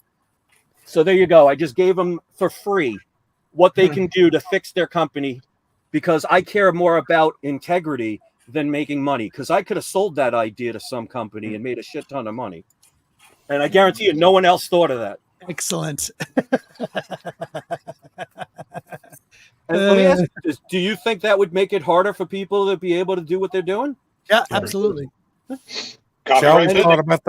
always thought about the ribbon of some kind of material that went completely around the book. Then when you cracked it open, it was glued in there. It would tear that ribbon, and then that goes around the book, and it'd be sitting up like this. The problem is you have to think cost. It wouldn't. Yeah, they're gonna have to retool anyway. They're gonna have to when they make these new cases and everything. They're gonna have to, if they make them. I don't know if they come from China, but even if they do come from China, that company over there is going to have to completely retool everything to make these cases, which is going to cost more money. They just can't do that overnight. It's going to take a year or two. Yeah. But from a business perspective, just adding extra plastic, and adding those two little plastic things will cost them. When you're talking bulk, probably cost them an extra 10 to 15 cents each, and seal their labels in the Mylar, like what is it? The other company, CBG, what DS or whatever. Here's another thing. You notice this is what the inner thing of PGX is. Yeah, this is connected to the comic. Yeah, right. Exactly. So you cannot just pull out the comic, because this is completely attached. Exactly. If they did that, that would help also. Right. But, people like to kill the messenger instead of hearing the message. Right. Yep, exactly. They don't want to hear. And to me, I've always been like, I don't care. You can learn more from your enemies than you can your best friends. Yes. Oh, yeah. Because sometimes you can learn what not to do. Yep. Exactly. So exactly, Chris. It's just like the federal government. They really, when they print money, they really don't want to think that they have it all figured out. They will go back and they will, when people try to reprint money and everything, and they put the security labels in there. So the best thing for them is to catch criminals that are making exact duplicates of it and figure out how they're doing it. That way they can better the money. And that's been progressive over the years, Well, we haven't had money since 1971. Yeah. Well, yeah, I understand when you're going with that. We have fiat currency. We have paper with presidents' faces on them. Right. We have debt notes. See, like I said, I do lots of research, and that's why I got silenced on my other channel, because I was talking about things they don't want you to know about and things that people should learn. Because as they say, the truth shall set you free. Exactly, Chris, because I have a good buddy over in Great Britain, and his name is Chris as well. That poor guy. And his name is Chris Large. If you ever, I got him posted in the links down below. Chris, I suggest you just listen to him once. He walks in the woods, and he talks about some pretty heavy stuff. I have been talking about fake news before somebody like Donald Trump even knew that word existed. And you could go back to my other YouTube channel. I've been talking about that since about 2011. About how the difference between Republicans and Democrats is, the similarity between the two, they both steal your money. Yeah. Hello, Man Cave. I just seen him in the mix down there in the bottom. I think G-Man just passed out. He probably went to go get something. Probably. I had an interruption real quick. I got to get rid of it. I have that effect on people. No, come on. Where is it? What am I looking for, buddy? Nothing. Oh, there's Man Cave. There. There he is, buddy. What is up? Another good dude in the community. Huh? No, talking about Man Cave. I got him posted in the link bottom. And hello to everybody. And by the way, everybody, if you're not subscribed to his channel, please do, especially if you came here from my channel. Let's support people like this who, Thank you. I appreciate the fact you're allowing me to speak. And, you said you were excited about me being here. Yeah. I'm honored that somebody actually wanted to take the time to talk to somebody like me who, in the grand scheme of things, is not that important of a person. You know, I'm not that. To me, you are. So you, dude, seriously. When I was in some pretty low times in my life during the time I was watching some of the comic book channels back then. And that was like, 8-9 years ago, and came across your stream, and you were just talking a mile a minute, talking about certain things that were happening, and you weren't talking about comic books right away. No. You were talking about them, but you're actually trying to get people to like look a little bit more into themselves and what's going on around the world and around themselves. And I really appreciate that, Chris, like big time. So it helped me.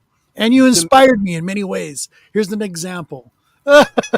If people don't change their thought process, it doesn't matter what you try and change.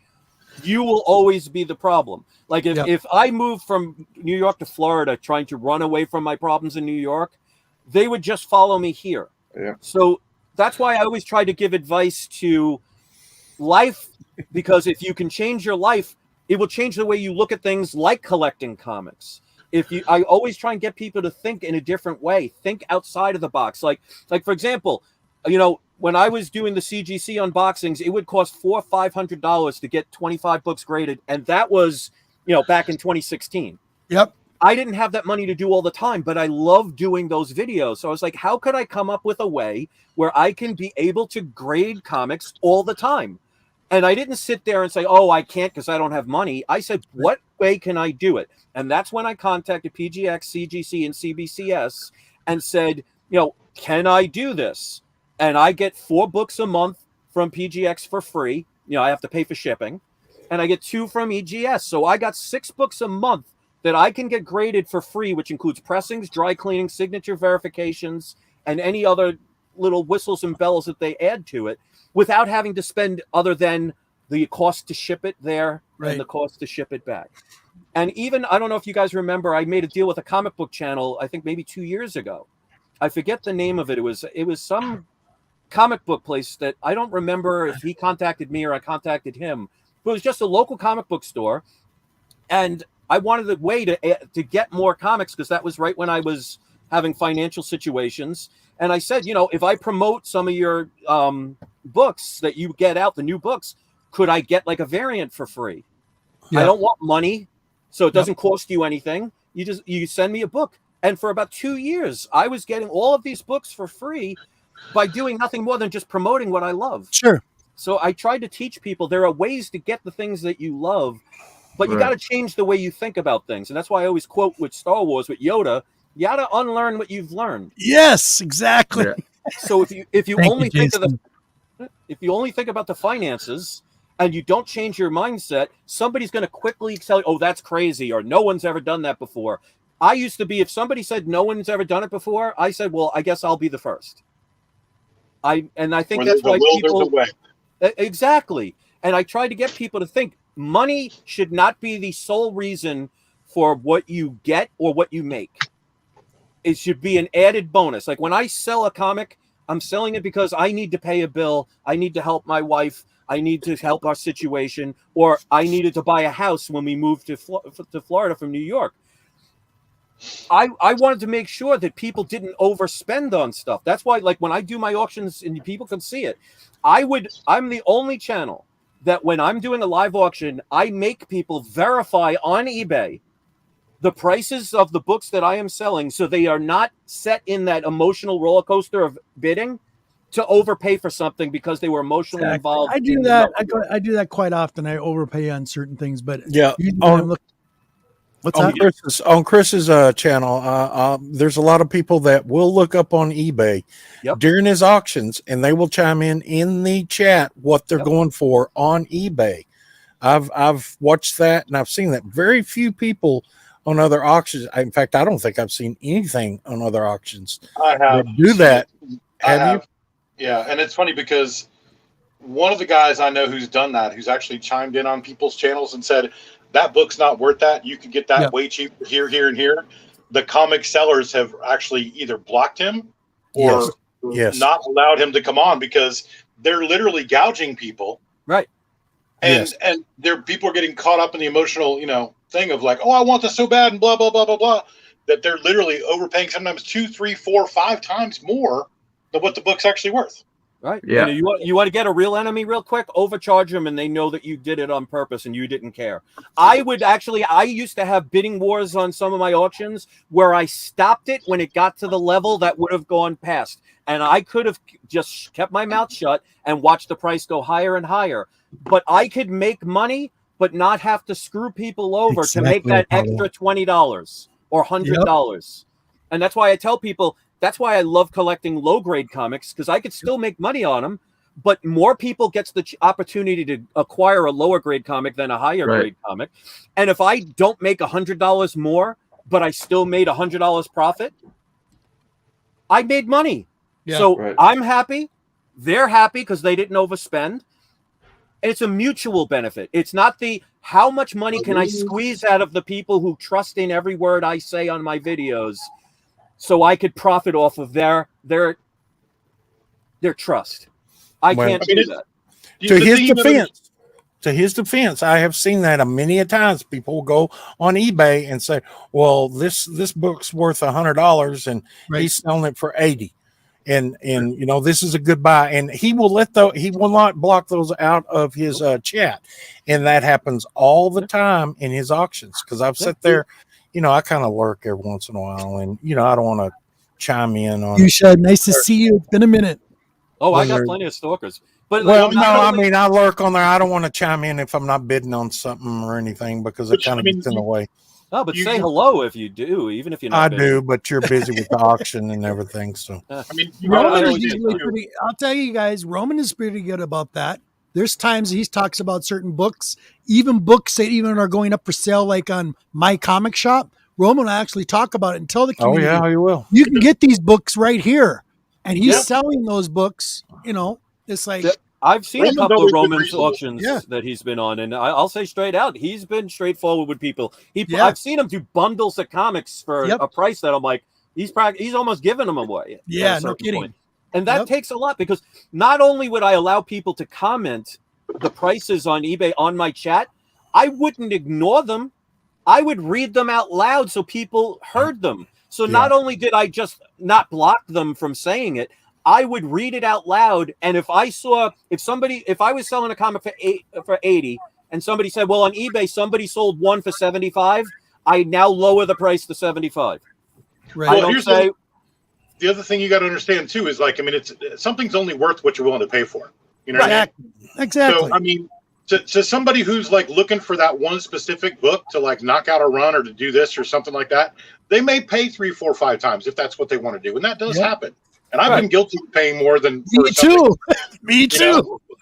But again, at the same time, you understand what you're getting into, right? Yeah. I mean, as a buyer, you should do your own research independently and figure out what you want to spend and what you can afford and what makes sense. You know what I mean? But I just feel for myself, and I'm only speaking for myself. What everybody else does, is right for them. I feel it's my obligation to not have somebody have to overspend when they don't have to. I literally, when it gets to a certain price, I could let it keep going and make more money. But I decide this person wants this. It's now at a point where you could just go on eBay and buy it and spend more money.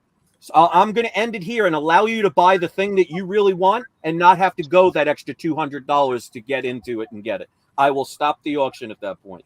Because to me, I don't sell a comic unless I could make money on it. And so I've already made money. So I don't need the extra $100, $200, and I don't live in a mansion. I don't have a trust fund. I could absolutely use the money. But to me, the reason why people keep buying from me over and over again is they know that I am not going to nickel and dime them so I can make maximum profit. Right. So they're happy with what they got without having to have that emotional regret later on of, oh my God, I bought what I love, but I spent $500 more than I should have. Well, I don't ever want to put people in that position, but that's just me. Roman and I have had some epic wars. I'll say that. Yeah, we all you and I have too. Yep. And the best opportunities I've ever gotten on eBay is when I stopped doing that. when I was not afraid to walk away from a deal. If it wasn't something I was willing to pay, I didn't care how much I loved it. When you take that emotion out of the equation, you'd be amazed at not only how many deals you'll get, but how many deals you could make. Exactly. Big shout out to Rage, and thank you for being here, buddy. And that's why one of the things on my channel is I try and teach people not only how to collect comics, but tell them, be responsible for knowing what you're doing, because there will be people that will take advantage of you. Now, some of them are not evil. There are people that, who doesn't want to, like, if you're selling your car, if you're selling for $500 and somebody says, hey, I need that car, I'll give you $1,000 right now, you'd be a fool not to take it. Yeah. So there's nothing wrong with getting as much as you can.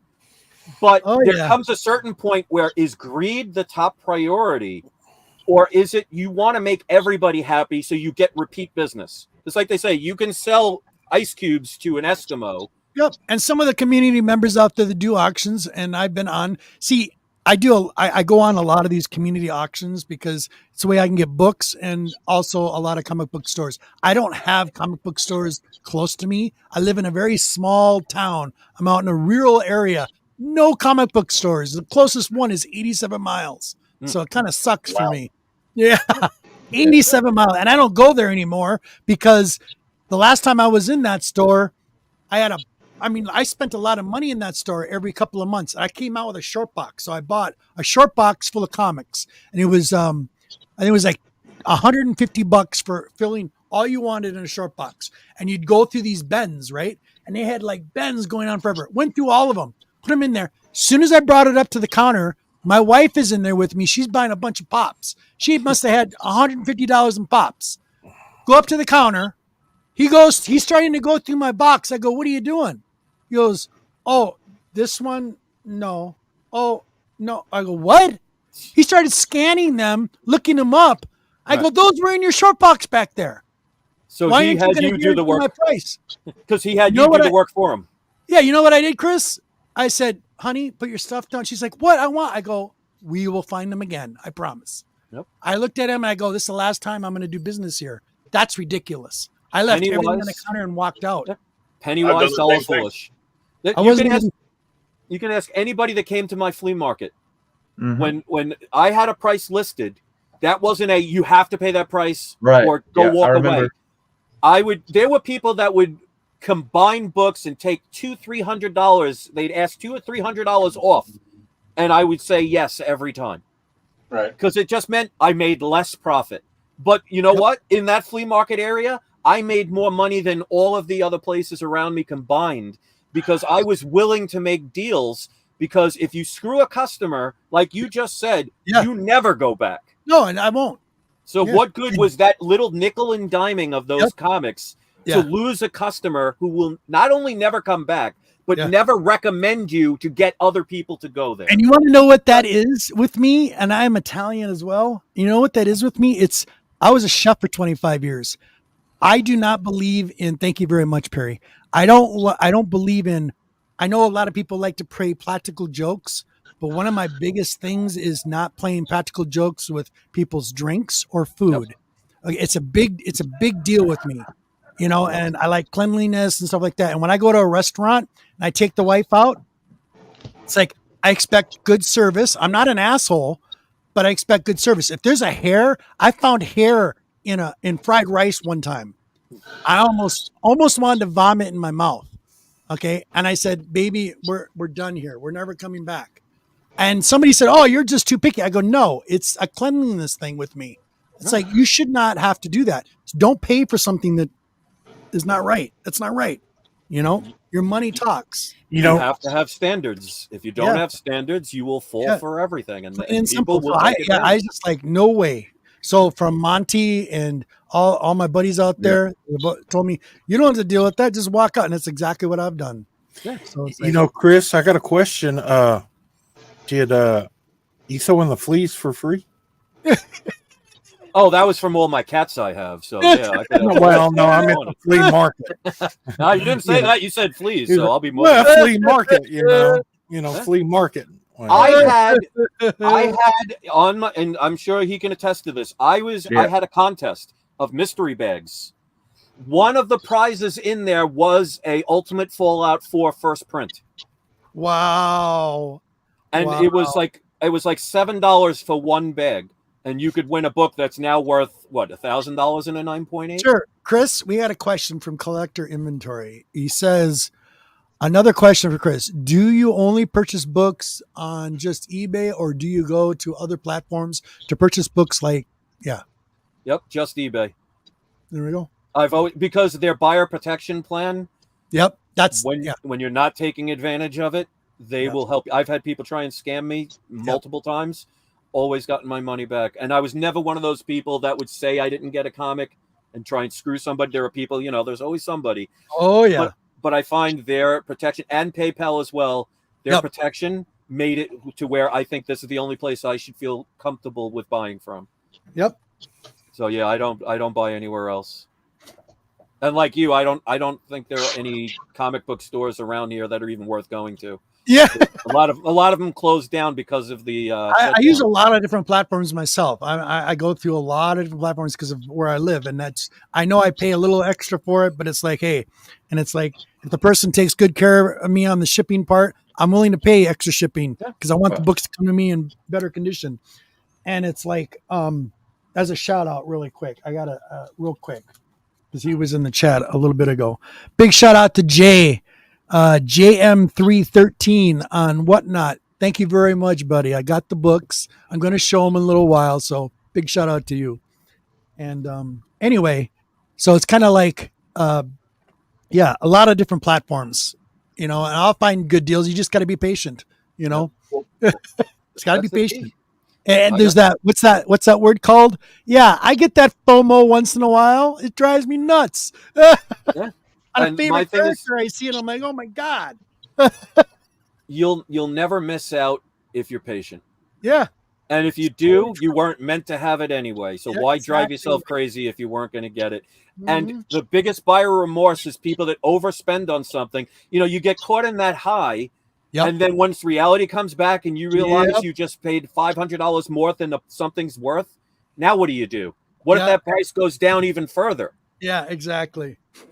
But that's why I teach people, make sure you research, what you're doing, and get rid of that emotional part. You can always find another opportunity. And if you can't, then you weren't supposed to have it anyway. So why worry about what you never had in the first place? Exactly right. I've seen back in the old days when people were starting out doing the YouTube channels, and I'm sure the younger ones that are getting into YouTube now are going through this or have been through this. A lot of the collectors that get on YouTube buy comic books for their show. Yep. Yeah. And you can fall down that rat hole where you see a book and you say, "Oh, this is a damn good. This is a damn good book. It's a lot of money, but I'm going to buy it just so I can show it off." Yep. Then when you get there and you get on your YouTube channel and you show it off, then you go back a couple of days later and you're like, "Really? I spent all that money and what did I do that? 10 views." Don't fall into that rabbit hole. You buy what you want to collect, but don't buy for your YouTube channel. That's a big mistake. I got a couple of short boxes like that. and that's why most channels will, when they show a comic, will never tell you what they paid for them in complete, if at all. I always say there's two reasons. One is they don't want their wives or girlfriends to know how much money they're spending on comic books, which means you're not being honest with the person that you say you love. And two is because they don't want people to know that they're overspending just so they can have content. Right. Yeah. Because every comic, and you can look at every single video I have, I not only mention the price I pay, if there's tax, if there's shipping, if there's any cost, you got to factor that in. Yep. If you bought a book for $100 and it was $25 for shipping and taxes, you didn't spend $100 on the book, you spent $125. So most people will say, well, I want it for $100, but you didn't pay $100. So again, it comes down to being honest. And the same thing with the spouses. If you're afraid to tell somebody that you say you put your trust in enough to put a ring on your finger, and you're afraid to be honest with them, you don't have a quality relationship. My wife not only will watch my videos, she's a moderator. People don't know. One of my many moderators is my wife. Cool. She knows what I spend, but she also knows that my comics is the reason why we're in Florida. Yep. So she knows if I die tomorrow, she will never have to work again. Yeah, exactly. So it's all about, and it comes back to the things I teach, is changing your thought process. If you have to hide things, that says something about you as a person. Be open. See, people are so afraid of criticism. That's the one thing you'll notice about me. I am not afraid to say something that may have 99% of the people watching up in an uproar over. Because if it's true to me, and I think it might help somebody become a better human being from it, then I care about the one person that it made their life better than the 99 million who would say that's ridiculous. And that's why when you said that my videos helped you, that's what matters to me. That something I said as a regular person that doesn't consider themselves an influencer, I hate that word. And I just talk about comics with about I'll show a comic for 5 minutes and do a 95-minute rant. Yeah. That's it. That's you, buddy. I love it, though. I listen. And those are the people I care about. The fact that I can do that and actually inspire you in any way or form to do something that makes your life better, that matters to me more than any dollar amount I could sell a book for. So thank you for that, because one of the things I learned in life is I used to really hate it not hate it, but I felt very uncomfortable when somebody gave me something. Yeah. I didn't I'm the like same way. I'm the same way. But this is what somebody turned around and said to me that made perfect sense. Never deny somebody else the ability to do good. Right. So when somebody is being kind to you, be grateful, because you're allowing them to feel the joy. Yes. Like, for example, do you have kids? Yes. Okay. You too. Yep. How wonderful is it at Christmas time when you give them a present and they open it up and it makes them ecstatically full of joy? Yeah. Yeah. Well, my granddaughter comes over, my wife, and they're expensive little toys. We buy these little boxes and treats of all these bagged toys and put them in a little basket. And every time my granddaughter comes over, she's like, gee, my grandpa, can I open this? And yes. And just watching her. So you get joy out of giving joy to someone else. Yes. Now, just imagine if that child said, oh, Grandpa, I don't want that. How would you feel? Yeah. Insulted. Right. Yeah. So that's what changed my perspective, is instead of thinking from my own perspective, I thought from somebody else's. When somebody is being kind to you, never deny them the chance to make themselves feel good that they did something good for someone else. Absolutely. And that's why I will never turn down ever again in my life somebody's kindness. Exactly. Because I am then denying them from being happy. And on that same subject, there's a lot of wonderful people out there in the community that, you know, with AOKs and Steve and a bunch of people out there. Wow. Yeah, you have no idea. But honestly, a lot of people like that. Unbelievable. What do we all focus on in life? We can have 900 people compliment us. Yeah. If one person berates us, who do we focus on? We focus on that one. Yeah. we all have that, because we are all human. We all have feelings. Yep. And when somebody does something that can cut inside you, we bleed. Yeah. And people will focus on that. So what I try and teach people is we need to not worry about the quality of the quantity. We focus on the quantity. Yep. And that's why when I used to have thousands of people watching my channel, but now know a lot of them did it for the drama and for trying to use me. Yeah. I am happier now with maybe 30 or 40 people watching who actually like what I have to say and don't have to agree with it. If it helps them, if 1% of what I say helps them, that to me is a beautiful thing. I just helped inspire somebody that I may never meet in my lifetime. Well, you live in Florida now, right? Oh God, yes. See, another person I got to meet, Jeff. Yeah, well, me and Steve met him. I know, you guys told me. Yeah. Well, tell people, how was I when you met me? Be honest. He was as you see him now. That's how he was when we met him. So That's Chris for you. So wow, a normal guy. Who would have thought? Yeah, who would have thought? That's why I married the woman of my dreams. I waited until I was 40 years old because my theory in life was I wanted anybody I ever dated to know who I was, and I didn't put up a front. I didn't put up an image. Right. I didn't pretend to be something. Right. I was like, this is me. You either like me or you don't. If you don't, you're now keeping me from wasting my time. Yep. So I always was, I am the genuine article. What I say I am, when people see me in person, that is exactly who I am. Exactly. It's the people on the internet that made these conclusions about me. And I guarantee you, I'll make a challenge to my biggest hater out there, whoever they are. Meet me in person. Let's go shoot some pool. And I guarantee you, before the end of the night, we'll be friends. Hey, I want to just go shoot some pool now, man. What the hell? Me too. That's exactly how I feel about my wife, buddy. She's awesome. Next time you come back down, Robert, we'll meet Chris. Next time you come back down in October, awesome. Next time. And I met a couple of people from YouTube that came down to my flea market, and I hope they all said the same thing, that I was as genuine and I was the same person that I was on YouTube, because I hate people that pretend to be over the top, over dramatic, and be something that they are not, because then you are being a salesperson. I used to do sales, but I was one of the best salespeople, because when I was selling my product, if I didn't believe in it, I wouldn't sell it to you. Yep. Right. So it wasn't. My whole life has been that way. See, this will teach you to have me on your show. I'm going to rant for nonstop. You were saying how long can I stay? You're going to be like, when's he getting off? I'm loving it. Hold on. Okay. Gentlemen, we're 2 hours in. We haven't showed any books yet. Not all. Last two questions before we go on to other rants and talks, conversations.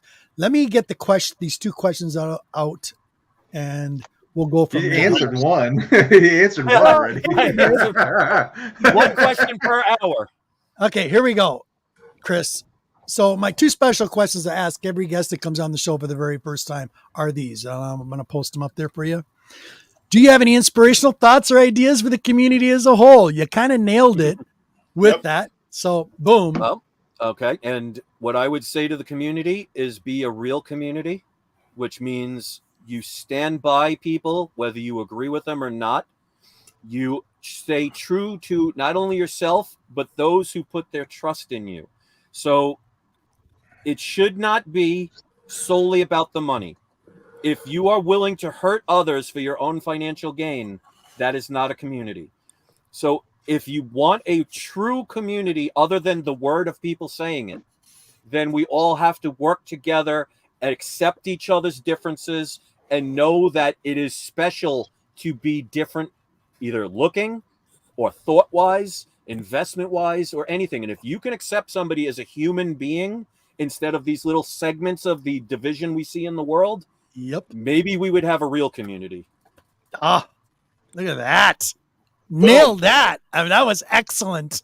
That was excellent. And I was not given that question ahead of time. So. No, he wasn't. Okay, so the next one is going to be kind of the same kind of genre, but don't think corporate, please. What does thinking outside the box mean to you? You answered that one already. But I'll do a short version. Thinking outside of the box means you are never afraid to go outside of your comfort zone and learn something new. Just because the world says the world at one point was flat did not make it true, because the majority of the people said so. Thinking outside of the box means you are not afraid to question anything that feels like it does not resonate with you. There is a reason why we are beings of light and electricity. Trust your feeling, like Yoda once said. It's all about with the Force. Intuition. It's your heart does more thinking than your mind ever will.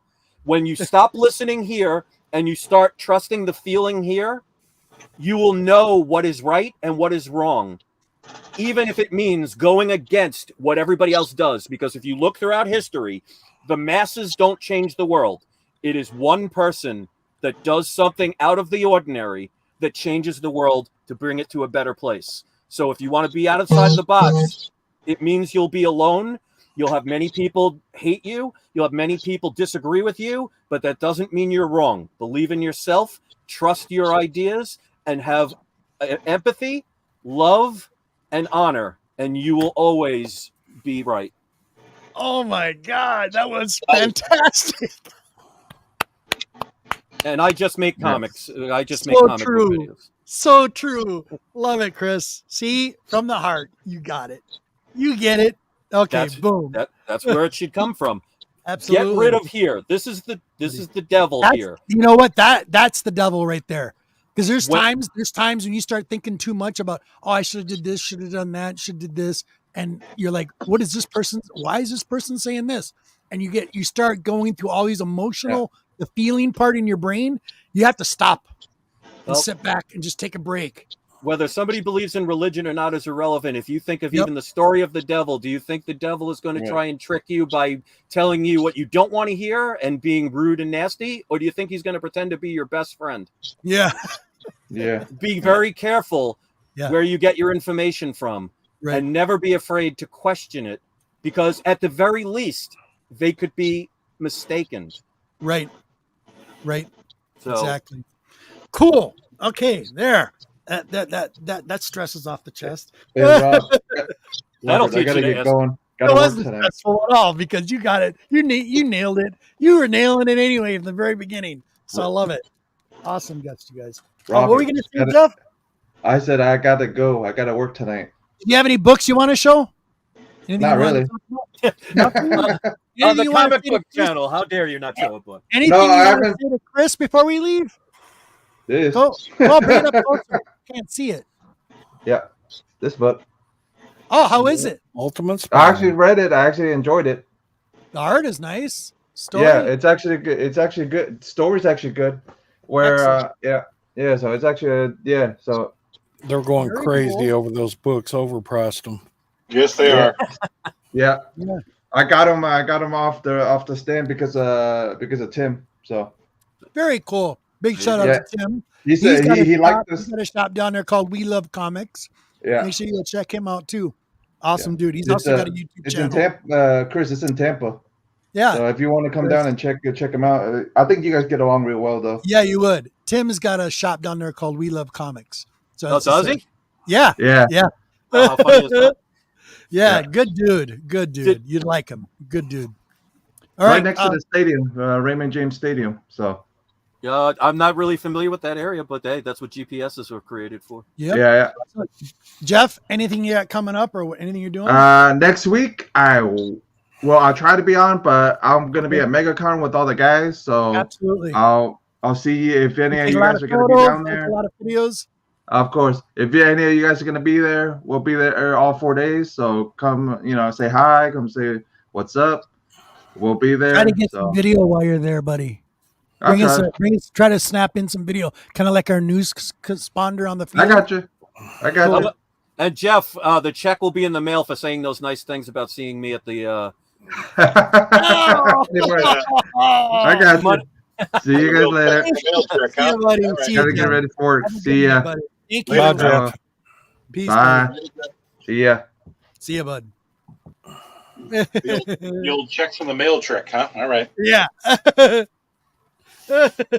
Money well spent. Yeah. All right. So the honey is like, Roman, do you have any questions for Chris while we're here talking to him? Or anybody else for that matter. It doesn't have to be just me. Well, I was going to say, what are your particular favorite heroes and villains?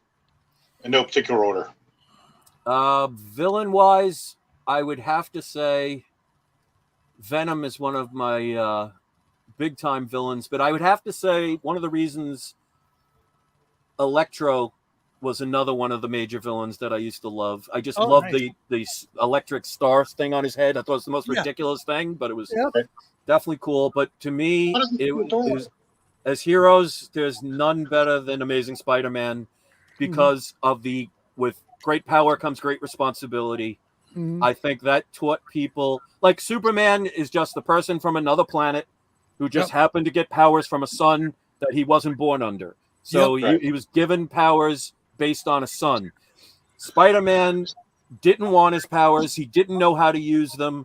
And because he chose to do the wrong thing at first, it cost the death of his Uncle Ben. Right. To me, that's karma in a nutshell. And the fact that he was a teenager, which, by the way, you think about it, grown men were trying to kill a teenager. Yeah. Right. If you think about it. But he always wanted to do the right thing, even though that meant he wasn't going to have Tony Stark's money. And he wasn't going to have the stature of a Thor. He was just doing for the little guy that the others felt, well, these are fleas. I don't need to deal with them. So to me, there's none better than Spider-Man and Peter Parker. Cool. Roman, you got any questions, buddy? Oh no, didn't nobody tell me I was on mute. No, I don't have no. Oh, what? I would have told you you're on mute the whole time. He was on mute. I was saying I didn't have no questions. And I said he already spoke on everything, so I was on mute the whole time I was talking. No, I'm in a different mode right now. That's all right, buddy. You're in football mode. This is different mode for the Detroit City right now. So I'm in a different mode with those Lions. Well, people are Chris? texting me and stuff, and we getting ready for tomorrow. We're in a different mode. Yep. Right Yeah, of course. Get it. Well, Chris, I was going to ask you, what do you have anything new coming up on your channel or anything that? I got one question. Oh, boy. Okay, hold on. All right, go ahead. Are you ready? Yep. I'm ready. You can go for the panel. How does everybody catalog their books? Ooh. CLZ.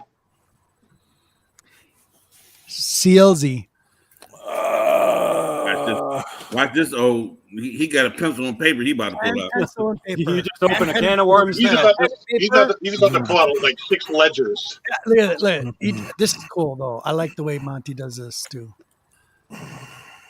Oh wow! And that to him is probably handwritten. Right. Yep.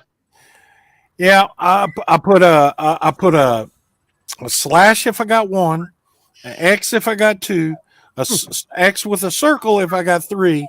If I got more than 3, I'll find them in another book. You ran out of symbols. What happens when you have 16? That's what I want to know. Because you probably do have 16 copies. There you go, Roman. People like, dude. I'm sorry. I should have said for the pen. I just said for Chris. Is that an Overstreet from like 1983 or something? No, this is a comic book checklist from 2008. So there's a lot of these that aren't in here, but yeah, I'm working on that. That's about the limit for you. You don't even need 2008. You just need like 98. Right. But I'm Excel spreadsheet right now. So. All right. I use CLZ as the personal one that I can when I have it with me, and then in every one of my short boxes there's a list of what's exactly in there, so the my honey knows what's in there in case I ever kick over. In case you ever kick over, okay. Yeah. That's like me with the Mylars. I'm not buying no Mylars, but I'm paying somebody to put all my books on CLZ. I'm not too lazy to do that. I'll be right back. I'm too lazy to do that. Hey, why cut your own? That's like work. Who wants to sit there and catalog books? You pay somebody to do that. If you can afford Mylars, you can afford to pay somebody to do that. They're mine. I'll do. That's smart investment of your money right there. Getting somebody else to do it for you. That's the smart way to do it. Hey, they're adults that work down at the LCS. They can come right down here and do my books. 3 blocks down and do my books. Nice. That's what I'm gonna do. Nice, Chris, Dan. how do you catalog yours, Chris? Oh God, there is no method to my madness. As you can see, I'll just put stuff where I think I want. I'll switch them from time to time. It's the ones I want to look at as far as my comics. Like the ones that have the value, I'll set up some. The rest I just put in boxes, and somehow I find them. Right. But I never wanted it to be. When I first started collecting comics, I used to have a book, and I would write them down in the value. And then after I did it for the 1,000th time, it's like, I don't want to do this anymore. This seems too much like work. So now if it's important to me, I'll put it in the front of a box. If it's not important to me, it goes in the back of a box. Yeah. But I have so many boxes. If I tried to organize them all, because then every time you get a new book, you have to reorganize the whole darn thing. That's why I have 2 short boxes under my table Those are for new books.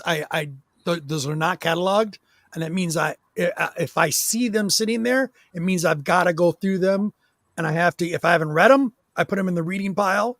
That's another short box. So then once I go back, then I take them out and go put them right where they belong. The short box for the read, the stuff you got to read is just ridiculous. It's insane. Like I said, we all have some kind of OCD. You just made my point right there. But no, I honestly, it's like there's no method to my madness, and yet I still find everything I need. Yep. It's just it's the weirdest thing. But I did. The older you get, the more you don't want to work. like what Roman said, if you could pay somebody to do the work for you, why shovel your own driveway if you pay somebody else to do it? Roman. I still find stuff that I forgot I had or didn't know I had when I'm moving everything from the house out here. I'm always finding stuff saying, "Oh, I didn't know I had that." Yep. So I'm going to show some stuff really quick, and then we'll go from the list on. All right. So first, the Queen yesterday, her and I were shopping. We haven't been shopping for a while, and yeah, talk about every time we go shopping. I don't know, but this was pretty cool. So she came across this. This goes in the collection. This was awesome. Cool. Oh, that's a cool one. So she found this and it's like, oh, you like that? I go, yeah, that's a good one. But my Queen's collection is getting huge. And here's another one she got for me. High Evolutionary. Nice. Like this character. So that was cool. And it's an exclusive, which is neat. And then she also got the Goblin Queen, another exclusive, which is cool. Oh, yeah. Redhead, of course. Very cool. And then she also found this, which was awesome. So all you, come on, focus camera. Really? Stranger Things. If anybody watched that series, which was awesome, she found this. Oh, nice. With the house, which was pretty neat. Oh, cool. Yeah, really, really neat little piece. So that's in the Queen's collection, and it's got all of the stuff in the back. Very, very neat. Where do you put all that stuff? My living room right now. My living room. I have my TV, my game system, a chair, another chair. The walls around the entire living room are literally full of my wife's pops. Unfortunately, me and Deuce, I blame Deuce. Deuce, I blame you. Started a little monster a few years back. Oh, yeah. And ever since then, she's like all head bound into it. But she's very unique. She's very selective about her pops. She just doesn't buy everything. There's certain things, certain categories, certain movies she liked. It's pretty unique collection. And I tell you, oh my God, you're talking about organization? It looks like a mess on the walls, and it's not. But if you move one, I've done an experiment. I've moved a couple, and just to see if she noticed. She come back and she'd sit there and she's looking at all of her pops. She'll murder you. Are you having fun? And she's smiling. She goes, wait a minute. I go, what? She goes, where are my two pops? Oh, over there. They should be in the corner. She knows. That's a good way to get murdered in your sleep, you know? Yeah. Exactly. Okay. So another little quick call. And again, big shout out to Jay. I appreciate it. He gave me some good deals on these, but this one's for the Queen. It's actually a Wolverine. It's a new variant. It was a variant came out July last year of 2023. It's an Enoch Lee cover. My wife is also a huge Deadpool fan. She loves Deadpool. Anything Deadpool, boom, doesn't matter. But this cover was pretty hot. Oh, that's a cool one. Oh, yeah, nice. That was a very, very nice cover. So yeah, she was very happy about that. Who did the and art some on of the randoms that were in this set? This is a Harley Finn, and it's a cosplay cover, but it's actually art. It's not it's 247 out of 250. It's Freckles Comics exclusive by the Golden Apple out of New York. Counterpoint Entertainment. Very sexy little cover. That's a cool one. Yeah, very, very nice. It's got the Princess Leia Star Wars. Yeah, Princess Leia with a little bit of Harlequin in it. which is kind of cool. Love it. Then we have another. This is Tyler Kirkman, and a Street Fighter fan as a kid. Loved Street Fighter, some of the Street Fighter stuff. And here is Chung Lee with his signature on the top. I don't get signatures, but if they're there, they're there.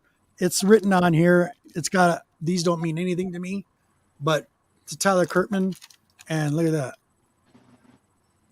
Really nice. Very cool cover. That's cool. Then we got some What If. I'm still collecting my What If runs. Number 13, Juggernaut on the cover. Nice. Another What If, X-Men number 23. Yep, that's all volume 2. Yep. Then a DNA cover with this is the Marauders, issue 13 by Jonathan Hickman, chapter 5. This was issue 13. Oh, that's a beautiful cover. Yeah, I'm trying to get it focused. Sorry. Nice storm cover. That's beautiful. Another X-Men Unknown Comics, issue 24, came on 2023 by Frank Martin and Joshua Caras. I love the Void background, but nice piece with Wolverine. Oh, cool. Yeah, that's very, very nice. Then one, I actually read this. I actually enjoyed this. This was the trade. I have the set. I'm just missing one book, but I got to read it. Spawn Godslayers. This was fun. Very, very good. This was really good. And I actually got one from Todd McFarlane. Came out in 2007. There's one. Here's two. Come on, stupid camera. There it goes. Godslayer number 3. Trying to get that light up. Like that. Yeah, I like that one too. Cool. The beautiful art in here, you guys. The story was really good. I was shocked. I was blown away. Issue 4. Love the art on these. Yeah. Number 5. Yeah, I'm missing 6. I haven't put 6 yet. Look at this cover. That looks familiar, doesn't it? Yeah. Conan. Yeah. Very cool. Look at that guy's face, though. Creepy. And then Godslayer number 7.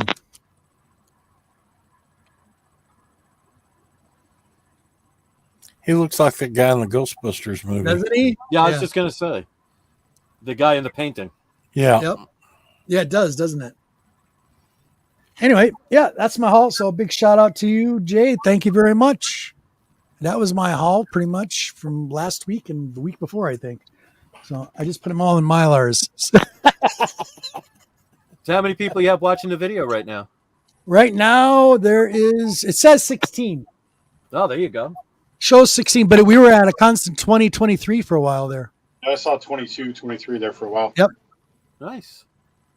So big shout out to you guys watching on all the different streams, everybody's channel. I appreciate that big time.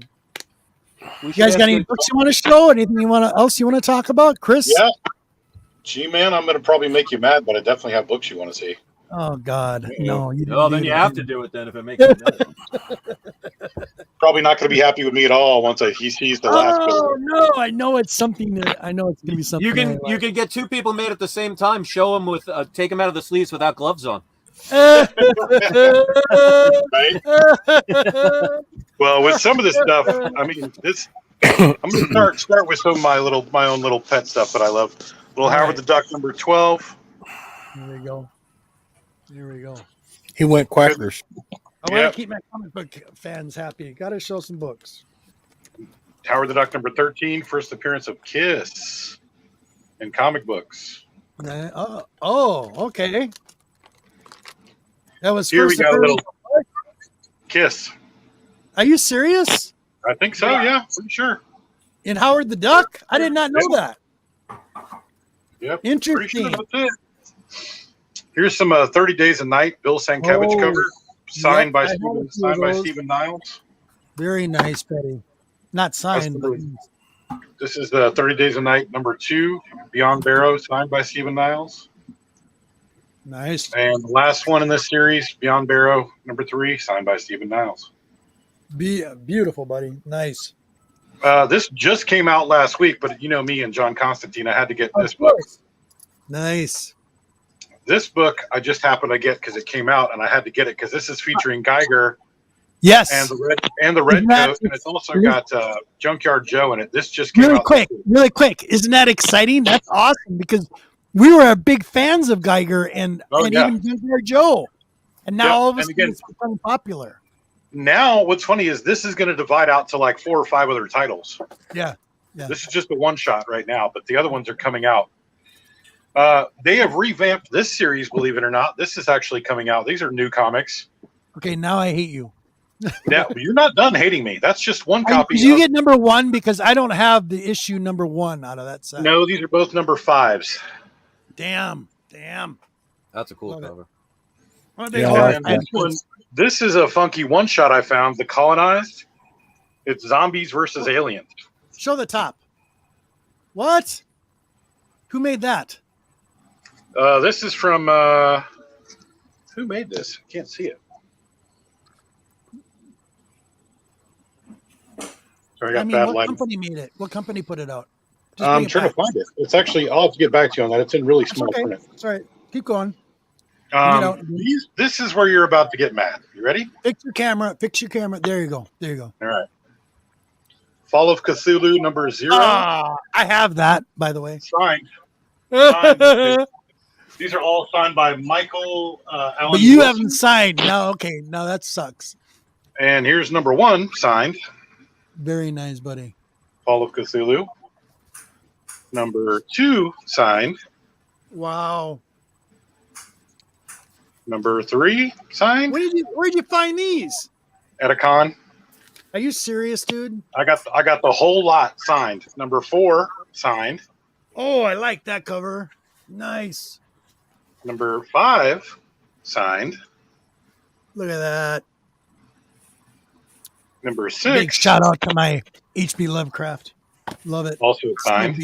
Every single one of these is signed. That's #6. This is #7. I like that. So you're about to like this one even more.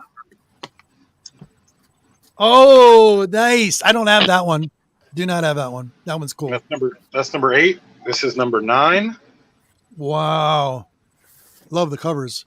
Yep. #10.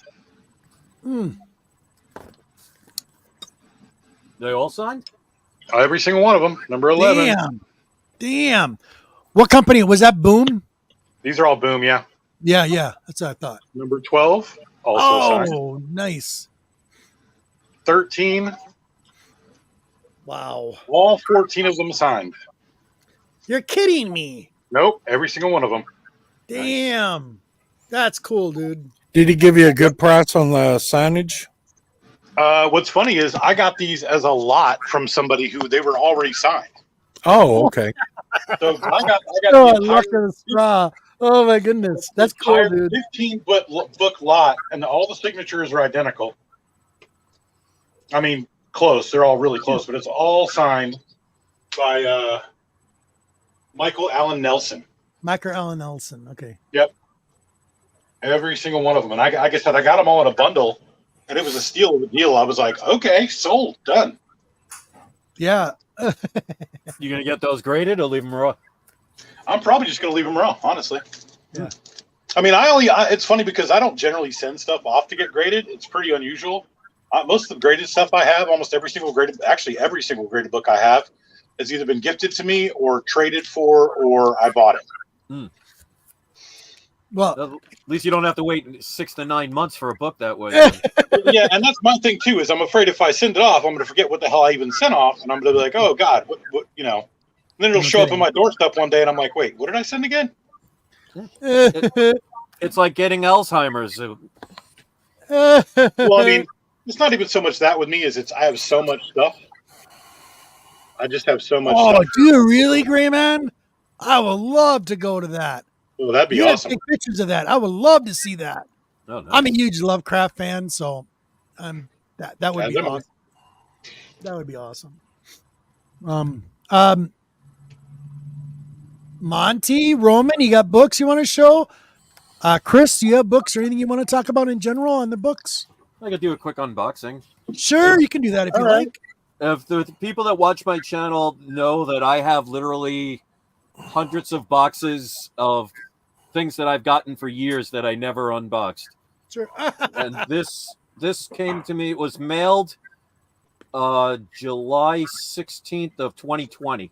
So oh my goodness! Wow. And you still haven't opened it. Is that a Tom's Mystery Box? God, no. No, this was something I bought on eBay. I'm assuming you meant a large channel, Tom? Tom 101, yeah. God, no. It looks like that on the cover. Well, if it was from him, I wouldn't have been aware of it. Because I buy all my stuff on eBay, but that would be ironic. Let's see. But yeah, I don't know what, unless it's like a mega key comic, I'll always say like, well, I want to make sure if I can't make any content from getting books, I'll always have these, and then years will go by and I just don't open them. Don't ask me why. I guess it's like that high of the purchase is all you need. That sounds about like me. There are stuff I hadn't opened. Yeah, see, we have a lot in common. All right, so. Oh wow, this looks a lot nicer than even. I just seen what that was. That's cool. I like that comic. That's awesome. First print, and I paid $55 altogether. Okay. And I remember when I saw this book when it first came out, I remember instantly this book was $20. Yep. And I was like, I'm not paying $20 for it. Yep. But yeah, this is in good condition. And in the Mylar, ironically enough. I see that. So, there you go. Love the movie. The first one, anyway. Oh, yeah. Absolutely. The second one and all the others should not have ever been made. Roman, are you still there, buddy? Hey, G-Man? Yeah. The Colonized Zombies versus Aliens, actually, Image book. It's Image? Yeah, and it just came out. It's like a square bound. Did you read it? No, I just opened it to see who made it. I just got it today. Oh, you did? Yeah. Okay. He's a very fast reader. No, I haven't read it, but I definitely will read it. Read it yet? I want to check that out. It looks interesting. I've seen some of the previews for it. Monty? I want to see him. I want to see him hold a book without gloves on. I want to make internet history right here. Okay, these are some books that these are doubles or triples or whatever, but I had to rescue them because now I'm in the phase of my life where I rescue books because I'm afraid that they will not be taken care of. Yep. So, but this book I got about 2 weeks ago, and it wasn't a rescue book. I wanted this book. Journey into Mystery number 74. Holy crap. Yeah. Bring it a little closer, Monty. Let me guess, 11.0 grade. Right. No. Nice, buddy. It's hard to. Yeah, there you go. Got it. Monty's got books, what issue number? Number 74. Okay.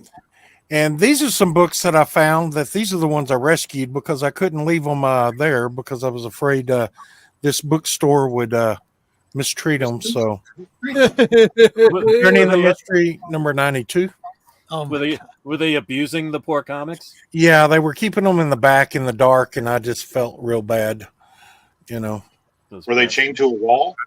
No, but this one told me he got, was being abused. So. Okay. And not in a good way. Journey into Mystery number 94.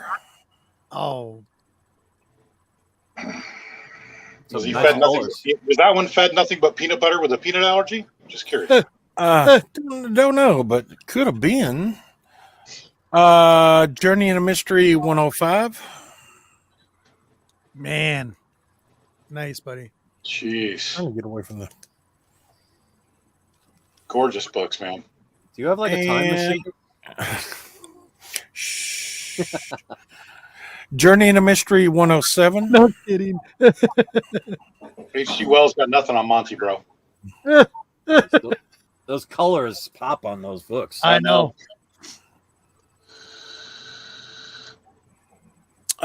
Journey into Mystery 108.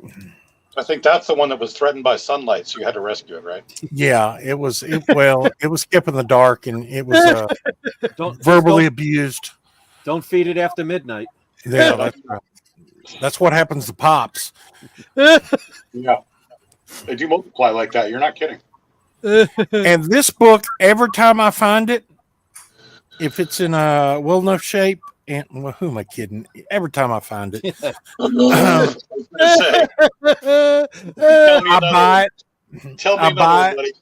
I have multiple copies of 109. Jeez. I love this cover. I just love this cover. Oh, yeah. Hard not to. Yep. Okay. It's okay. So basically, you rescued all of the. Yeah, Uncle Roman's saying, "Yeah, it's okay. It's okay." Yeah. You rescued those comics, and they will never feel the touch of a human finger ever again. That's right. Right. They will never be hugged. Number 117.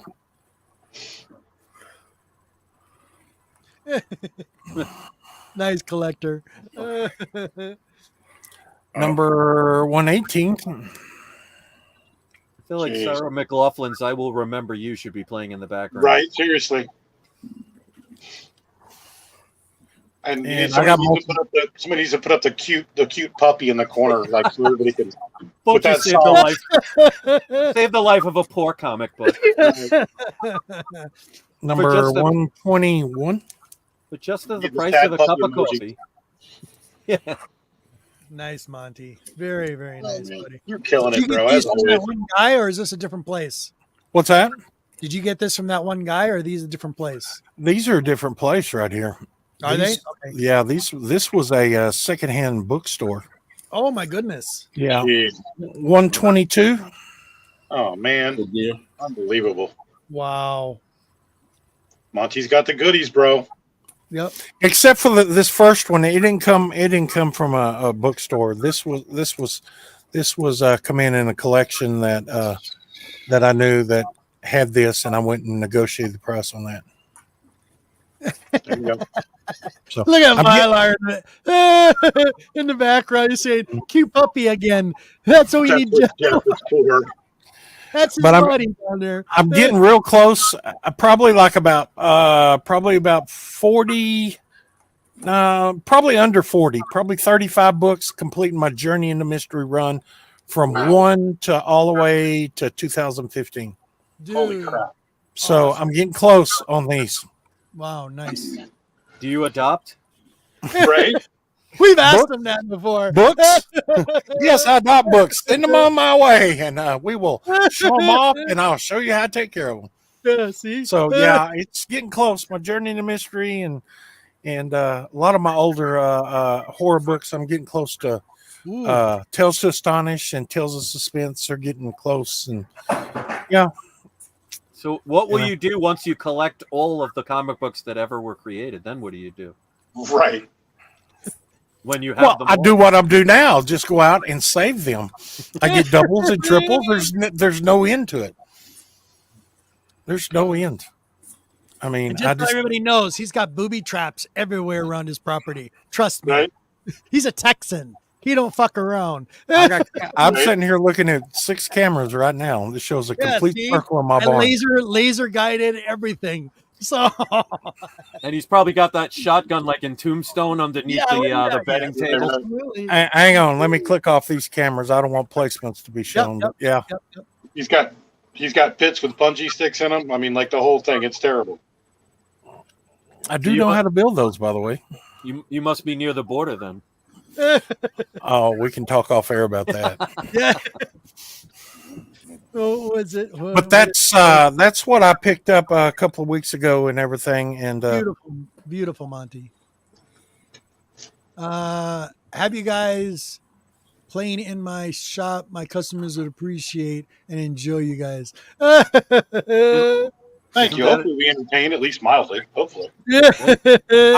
Is he in a comic shop? What's the name of his comic shop? We Love Comics. Oh, okay. Well, a comic shop. We love comics. Hello, all y'all customers. Hey, that guy in the back, man. I seen him put a comic down his pants. I see you over there. Yeah, he's got a comic down his pants. I see. Check him out before he leaves, man. I think he's swapping comic books. So you want him to go and check inside somebody else's pants? No. That can turn south real quick. That's a bad advice there. Y'all check out all the comics he's got on the wall too, man. There's some great comics. I just need to check down your pants for a moment. Yeah, excuse me, sir. What's that in your shorts? Roman, do you have some books you want to show or talk about? Is that a comic? Or are you just happy to see us? Come on.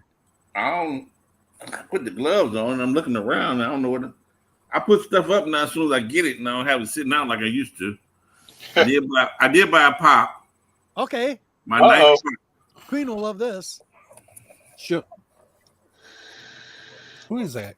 Oh, Kato. Awesome. Okay. That's cool. That's cool, Pop. Absolutely. So that's my ninth pop. Your ninth pop. Uh-oh. You're going down that rabbit hole very slowly. I don't even want to talk about it. I got to find Green Hornet to go with him and start my Green Hornet stuff up. Green Hornet and Kato stuff up. Said the name on the back. Turn it around the backside again. What did you say? Sorry, but I missed it. He meant you, not the actual. You gotta have the set. You gotta get both of them now. Yeah, so I gotta find. I got some other Green Hornet stuff. I'm about to start a Green Hornet. I always love Green Hornet and Kato, so that's I don't know where this came from. This is one character in Marvel I really don't care for. Second appearance of Ghost Rider. I don't know.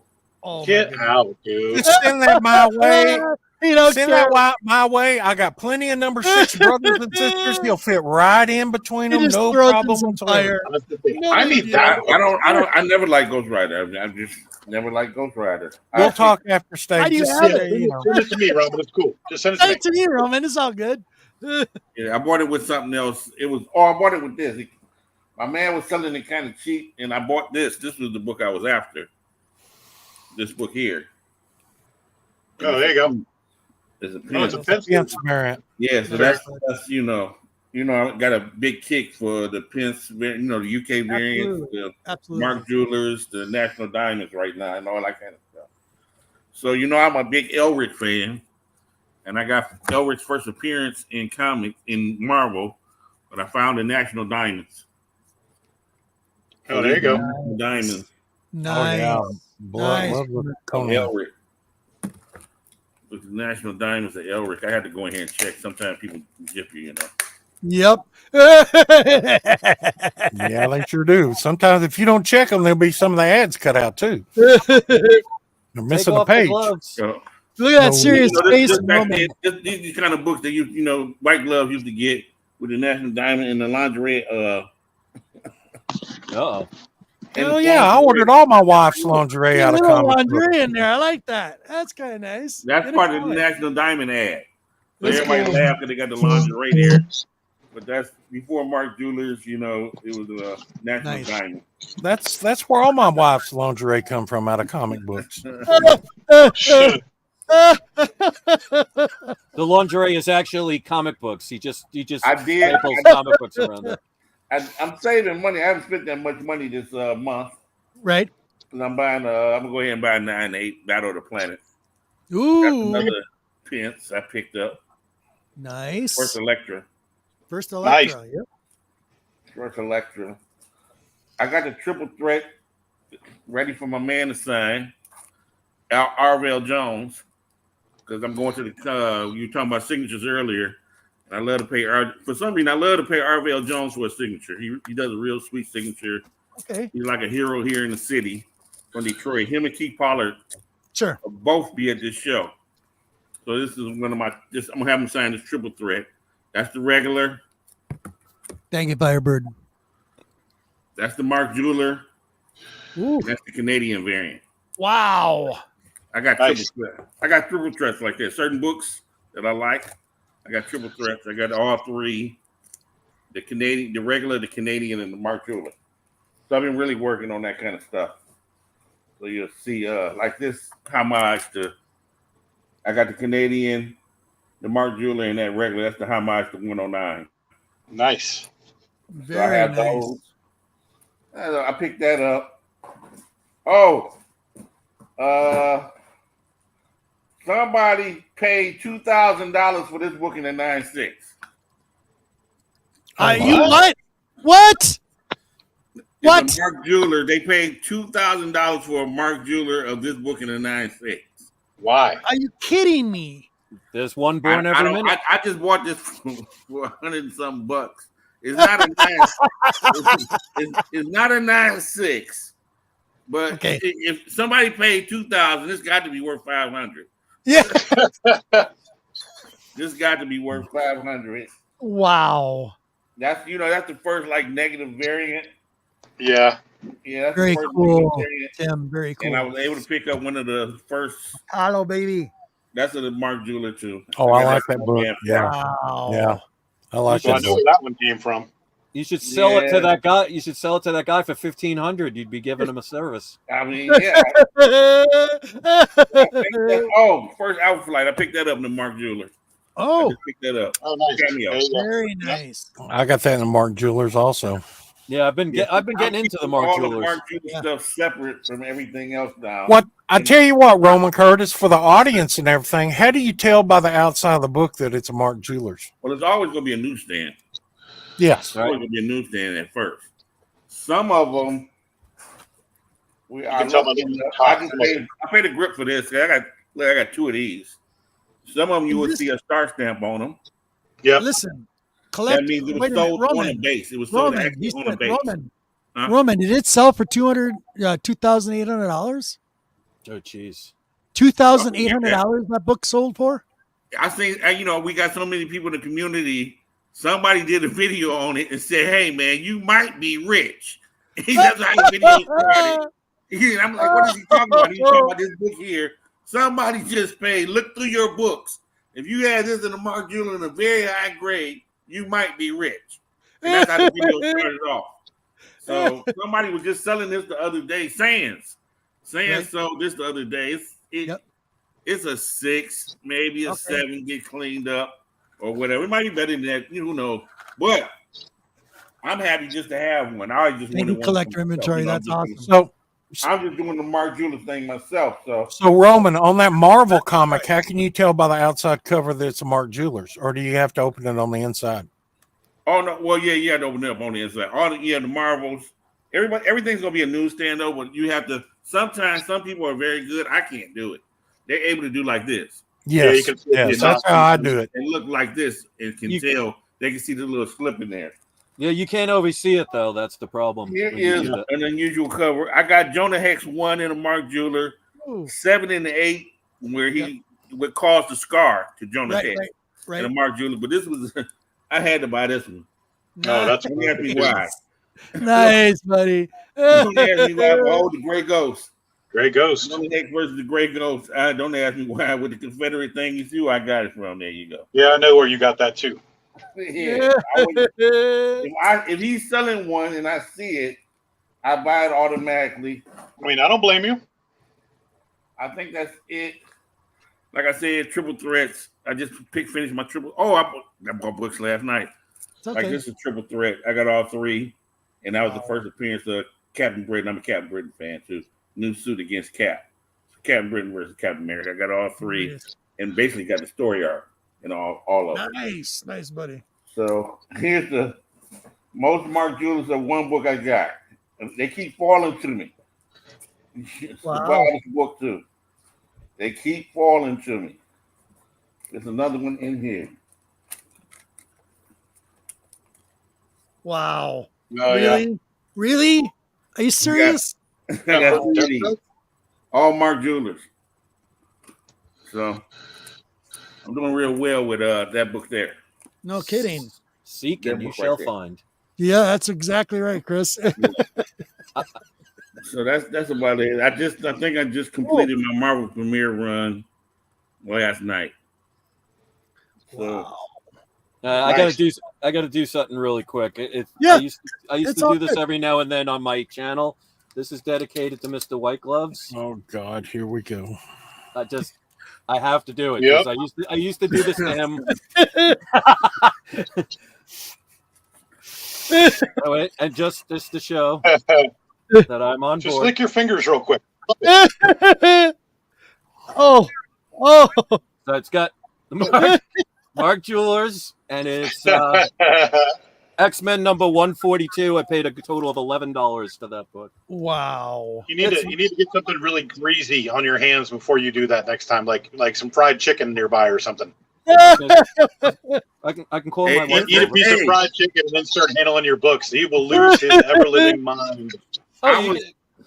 He was calling me. I'm trying to watch the air fryer because chicken in the air fryer, and I had grease on my hands, so I had to put the gloves on. And I had to put the gloves on. Every now and then on my channel. I used to do that to him every now and then on my channel. Yep. And it's like that brought back some memories. He went black. He's hyperventilating into a paper bag right now. That's why he's on mute. He's going to my channel right now. Unsubscribe, thumbs down. Unsubscribe, yeah. Unsubscribe. Curse you, comic demons! Curse you all! Oh man! I'll be back. I gotta go to the bathroom. Yeah. He's still hyperventilating in that paper bag. Let's all read a book, shall we? You're right. That made my day right there. Hey, it's always Chris, funny. have you ever seen that video that Monty did? I actually have it. Hold on. Let me show you something. We'll do a little memory recap. Hold on. You want to see this? It's we'll do the short version. Watch. Here we go. Boom, boom, boom.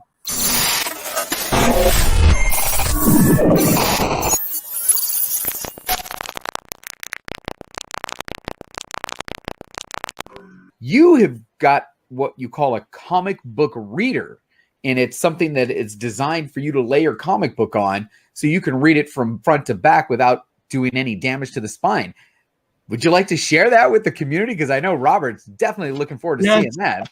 Please.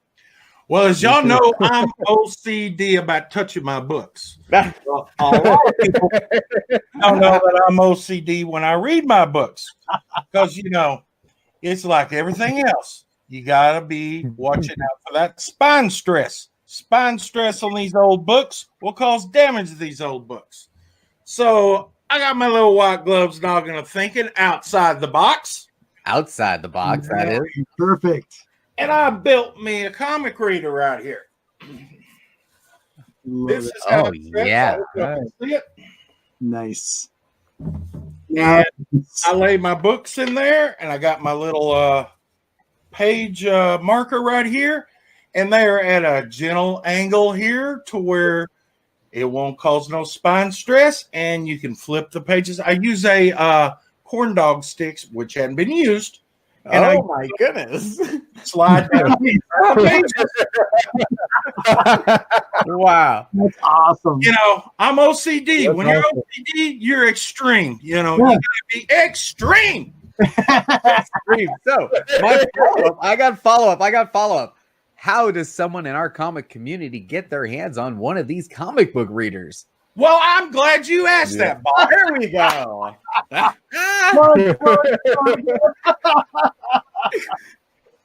Segway, give me the lowdown.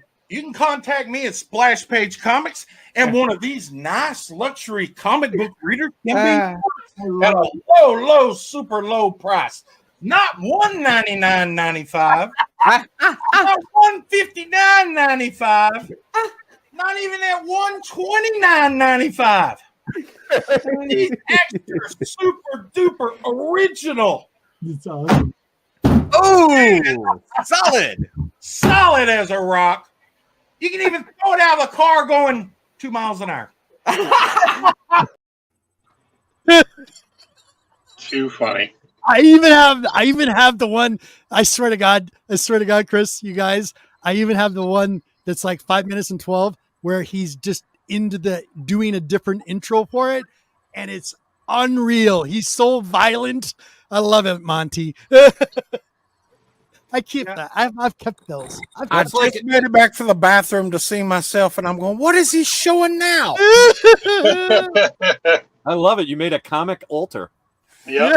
Yes, I sold those for quite a while. Yeah. I still want one, by the way.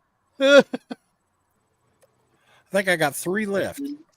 I think I ended up selling about 30 of them or 30. The other one, he is really. You want to see it? Let's show it. Let's show it. And a big shout out to my buddy, Mr. White Gloves Monty. Trip down memory lane back in 2020. Here's that little tidbit. Hope you enjoy.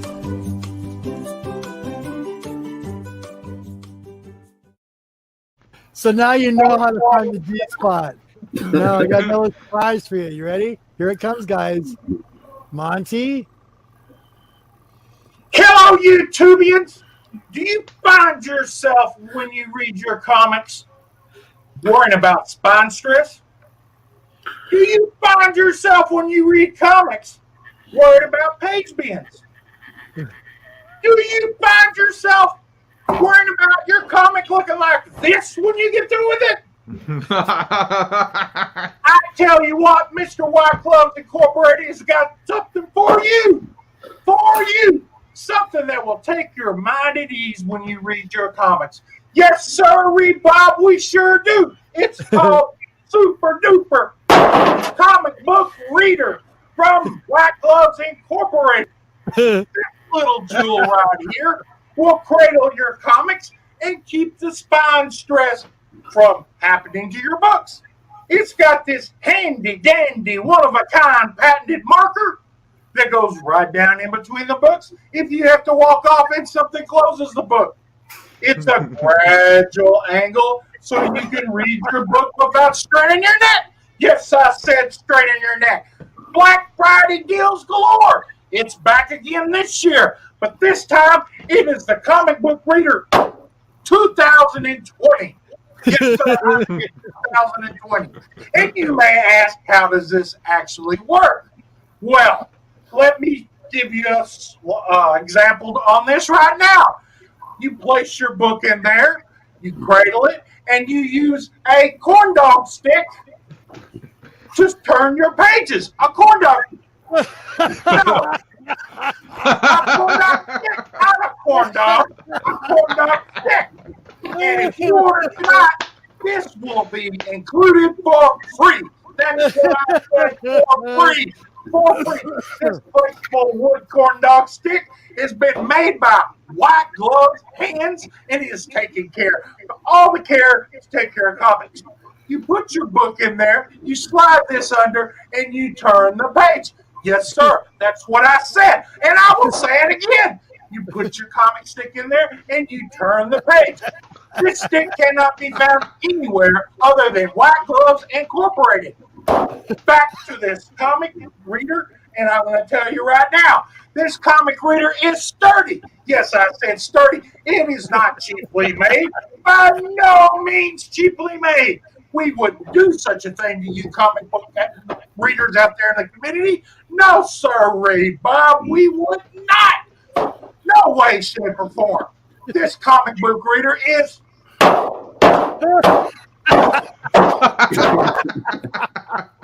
super duper stout. It is made to last years of reading, years and years. Your grandchildren, your great grandchildren will read off this special comic book reader, one of a kind. I guarantee it. And like I said, this comic book reader is very special. And I bet you're wondering how much this Super Deluxe 2020 comic reader will cost you. Well, wonder no more. I'm going to tell you how much it's going to cost you. Not $199.95. Not $169.95. Not $129.95. Just remember, we're throwing this in for free. $99.95, and it's yours plus shipping and handling, which we will negotiate on that at a later time. And you can have this special 2020 Black Friday deals galore comic reader in your house before Christmas. You put this off, the price may go up and shipping may go up, and it won't be there for your hubby or wife to open up on Christmas. Oh, the surprise on their eyes. The surprise on their eyes when they open this up. You can just see it. Your husband's going to say, gee, dear, you got me a comic reader. I'm a crazy person. I'm a crazy person. Bravo. My goodness. Yeah. I've kept those. I love those. $59.99. Oh, dude, Monty, that was awesome. But wait, there's more. If exactly. You want now. What that second video he did for me, it's what I was dying and crying after the show. Literally, when he took a corn dog, and he just looks at it. He just throws it and just keeps talking and wham, wham, wham. That was awesome. That was all improv. Yeah, it was great. That poor corn dog. Somebody. Yeah. You know, I like to never found that corn dog. Because Al ate it. Memories. I always promised everybody on the show I would do something about my new White Gloves Incorporated Press-O-Matic, but I haven't ever done that. But trust in your books. Well, the good thing is now that I finally got you to admit I gave you the name, I want 10% when you become famous with your name. Well, 10% of nothing is a lot of money. Yes. Because I'll never become famous. So big shout out to Digger Jim. Digger Jim is going to be one of our guests in March. So nice. Big shout out. One of our guests coming up. What does he dig for? What's that? What does he dig? Yeah. Comic He's got gold. a beautiful You'll see he's got the right idea. There we go. There you go. Chris, have you ever moved into Golden Age, or are you collecting and looking up? Oh, absolutely. Let's see. Got one. Absolutely. Oh yeah, baby. Look at this. Yeah. There's another one. There. Oh wow. Cool. What year is that Green Lantern? I think 1944. Yep, Nice. 1944. That was Green Lantern number 11. And I'll show you my prize. And I'll make a little thing really quick. And this was a book I was actually selling at my flea market and was very glad no one ended up buying it. And I'll show you in a second. I have it right here.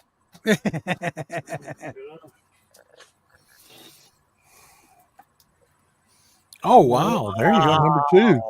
Now, I paid, it's a 4.0, but it is restored. Okay. But the person I bought this from told me that this was a facsimile cover. Really? It ended up that it was a genuine cover. It was just somebody took a marker and marked all up and down on it. I paid $365 for this book. Oh, wow. Wow. Awesome. That's Superman number 2 from 1939. Look at him smile there. I love it. I remember when crazy. because I do my live on PGX unboxings, I was expecting it to be a 0.5 because I was under, and it was funny when I did an unboxing of this. I got this back when I was living in New York. When I unboxed it, when I got it from the guy from eBay, I'm looking at the cover. I'm like, if this is a facsimile, this is the best facsimile I've ever seen. What's the date on it? What's the date on it, Chris? Fall of 1939. Oh, Wow. damn. Spine rebuilt, extensive color touch, reglossed, and cover trimmed. But I'll take that with a 4.0 with a real cover than what I originally thought it was. Yeah. I was trying to sell this. It was ungraded at the time at my flea market. I was selling it for $1,200 and nobody wanted it. What? Wow.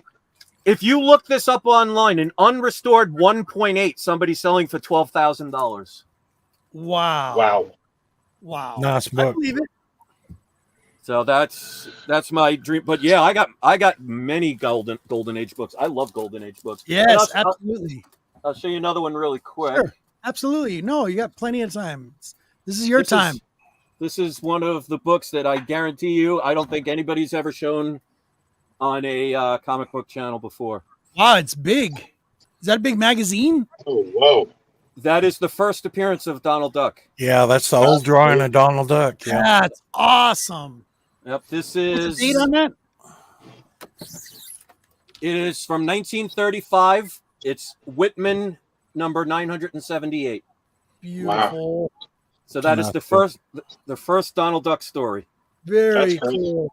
It's got like a linen cover. It's not rare or anything, unfortunately, so it's not super valuable, but I love the fact that I own... Donald Duck was my favorite character growing up. Sure. So to have his first appearance... That's awesome. That's really cool. Very, very cool. That's the oldest book I own. Right there. So that would actually be considered Platinum Age. Platinum? Yep, because Golden Age starts with Superman, which is 1938. Yep. So that's 1935. So that's actually a Platinum Age book. Wow. Very cool. Very cool. You got any pre-going horror books? No, I never got into horror. You know what it is? When I grew up, I always loved comedies and adventures. Sure. So it's like if I wanted to watch horror, I could just put on the news. Yeah. That's true. This is the closest thing to a horror book I own. That's a great book. Great book. But yeah, and that's funny. That's why when I tell people that collecting comics know what you are buying, they could have the most expensive horror book on eBay for $50. I wouldn't know it if it was worth anything. Yep, exactly. Right. These guys got me into horror. I went back and started getting the Marvel horror stuff, and it just ran with that. I'll show you another Golden Age book. Oh, there you go. That is either the first or second Stan Lee story ever. It should be the second. Captain America number 3 was the first. Yeah. So this is his second story ever. Submariner number 2. And again, I was trying to sell this at my flea market. It was ungraded at the time, and no one wanted it. So I'm very glad that certain things didn't. Wow. I paid $979 for it. I can give you that for it. Yeah. Good luck getting that. That is one of my one of the favorite Marvel Golden Age characters I collect. I love it. I also have issue number 6. Yeah, I collect a lot of the Golden Age Submariners. Yep, and here's one more. This is another one that the person, I guess, didn't know what it was. Wow. That is World's Finest number 2, which is the first appearance of World's Finest Comics. Damn. Because issue number 1 was called World's Best. Eat your heart out. So this has cardboard because it's too big for the PGX case, but they graded it. It is restored with moderate color touch. Yeah. But I paid $430 for this book. So it shows that, especially with Golden Age books, how many deals are out there that most people just don't know the value of the books. No.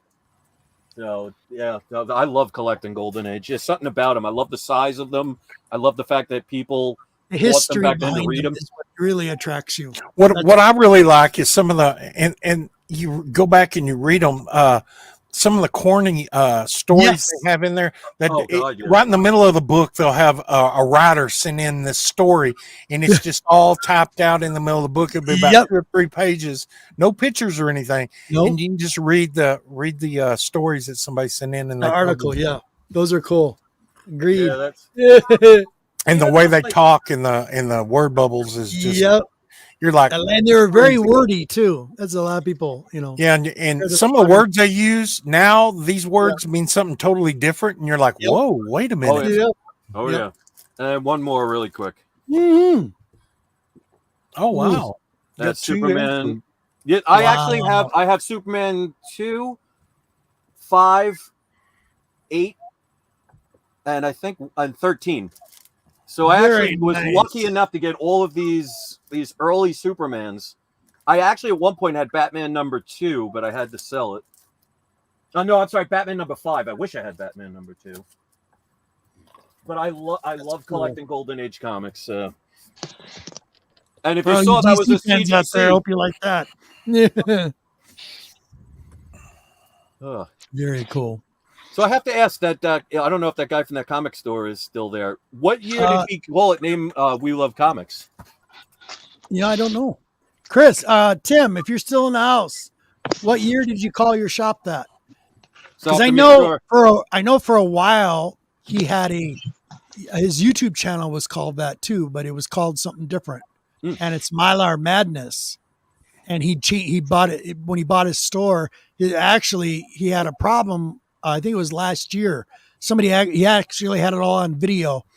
He had a robbery, and somebody ran into it. He had it all on tape, and he put it out there on the internet so people would see it. And yeah, it was pathetic. He went in there and just pulled books off, boom, boom, boom, and walked right out.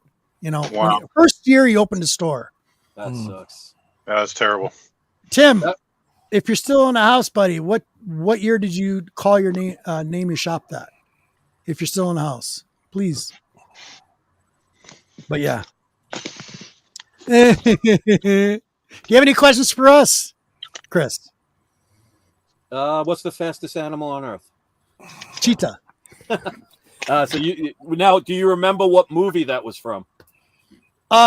Wasn't a mutual? No, not a movie. I'm thinking. Movie. They asked that. They were at an information desk. That's asking for information, and people were lined up. They were asking different questions, and that person came up and said, "What's the fastest animal on Earth?" What was the movie? Airplane 2. Oh my god! Oh god! Oh my god! Yep. Now it's clicking. Now it's ringing. Forgot about that one. Yeah, when it comes to movies like that, I could basically recite each one of them, like Blazing Saddles and stuff like that. I could recite Blazing Saddles. Oh yeah. Movies History that of the can't be World. made. Loved History of the World. That was awesome. Oh yeah. Which, by the way, most people don't know that the Blazing Saddles was actually written by what the hell's his name? Richard Pryor. Richard Pryor. Yep. Most people don't know that. So when they say, "Oh, it's such a trouble kind of movie," yes, Richard Pryor wrote that movie. Yes. And he was actually supposed to play the part of Bart the Sheriff. Yeah. And Cleavon Little was the guy who actually played him. Yep. Because he was in his cocaine phase, and he wouldn't show up, so they had to find another actor last minute. And now no one could see anybody else playing that part, but the guy who plays him, like you said his name, I don't know.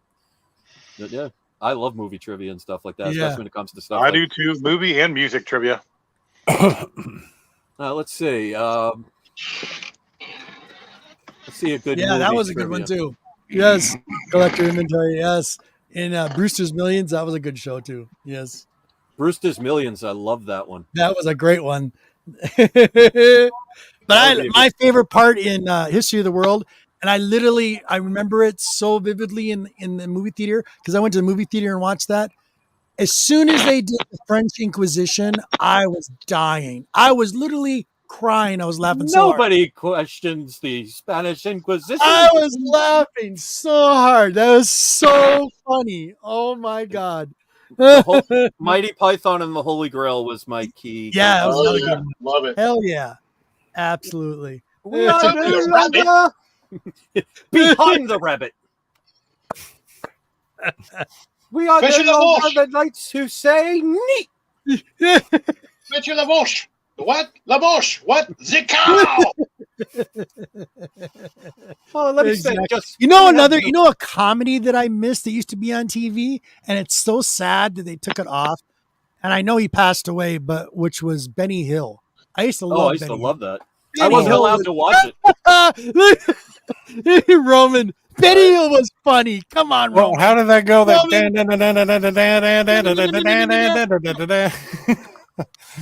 Oh, he had some women on that show. All right, let's see this. Let's see if you can answer this trivia question. Oh my goodness. Police. What was it? The Naked Gun movies. What was the name of the TV show that it was based on? Oh, with Nestle Car 54, wasn't it? One Adam 12? No, because he was originally in this show and it became a movie. Dragnet? Well, I don't know. I have no idea. Oh, no. Wait, don't tell us yet. Say it again. Say the question again. The movie Naked Gun was based off of what TV show that Leslie Nielsen was actually in, which only lasted for one season. Wait. Oh, man. Not the man from Uncle. No. Police Squad. Oh, my God. Oh, Police Squad. That's right. Oh. It was originally a TV show, and it was so funny that they made it into a movie, and they called it Naked Gun. Yep. Wow. And I did not know that. Wow. And before Airplane, Leslie Nielsen was a straight-up comedian, a straight actor. Never did a comedic role in his life, and it was Airplane that got him into comedy. Damn. I remember watching the first Airplane in the theaters. Yeah. Nope. Yeah. Right. What was? All right, we have to go. What is the earliest movie you remember seeing as a child in the movie theater? Star Wars. Mine would be Jaws. Mine was Star Wars. Mine, I think, would be Jaws too. They had Either movies. Jaws, I Oh. stayed in the lane. I stayed out. I'll never forget it. I stayed outside this movie theater in the pouring rain to watch that movie. I was soaking wet when I finally got to go watch this movie the first time. Yeah, You're it was that Star excited. Wars. All right. I don't know which came first. Was it Jaws or was it King Kong? King Kong. Well, the original King Kong came out in 1930. No, something. But yeah, you're not talking that about the far. one. Yeah, the other one was, I think, in 75. That was 75. Oh, it's pretty close because Jaws came out in 75 too, I think. I think it was either 70. Yeah, so I think 75. Yeah. The blonde in it. What was the actress's name? In what? King Kong. Remember? Oh, Faye yeah. Who? Come on, guys. I forget her name, but I. Faye Jessica Ray. Lange. Nope. Jessica Lange. Yes. Jessica Lange. What a hottie. Faye Ray might have been in the original. And actually, she's not a blonde. She's a redhead. That's every girl in Hollywood. It's not one natural blonde. You can always tell because they have blonde hair and brown eyebrows. Yeah. I mean, go the whole way if you're going to go it. Buddy, what is up? Because I remember sometime in 75. Isn't that when Space Invaders come out in the video game around that time too? And they had them in the theaters. That was 78, 79. Is it? Was it? We're really showing our age. What are you going to say, Roman? I didn't like Space Invaders. You didn't like Space Invaders game? Oh, you talking about? I thought that little crappy movie. Oh no, I'm thinking about Mars.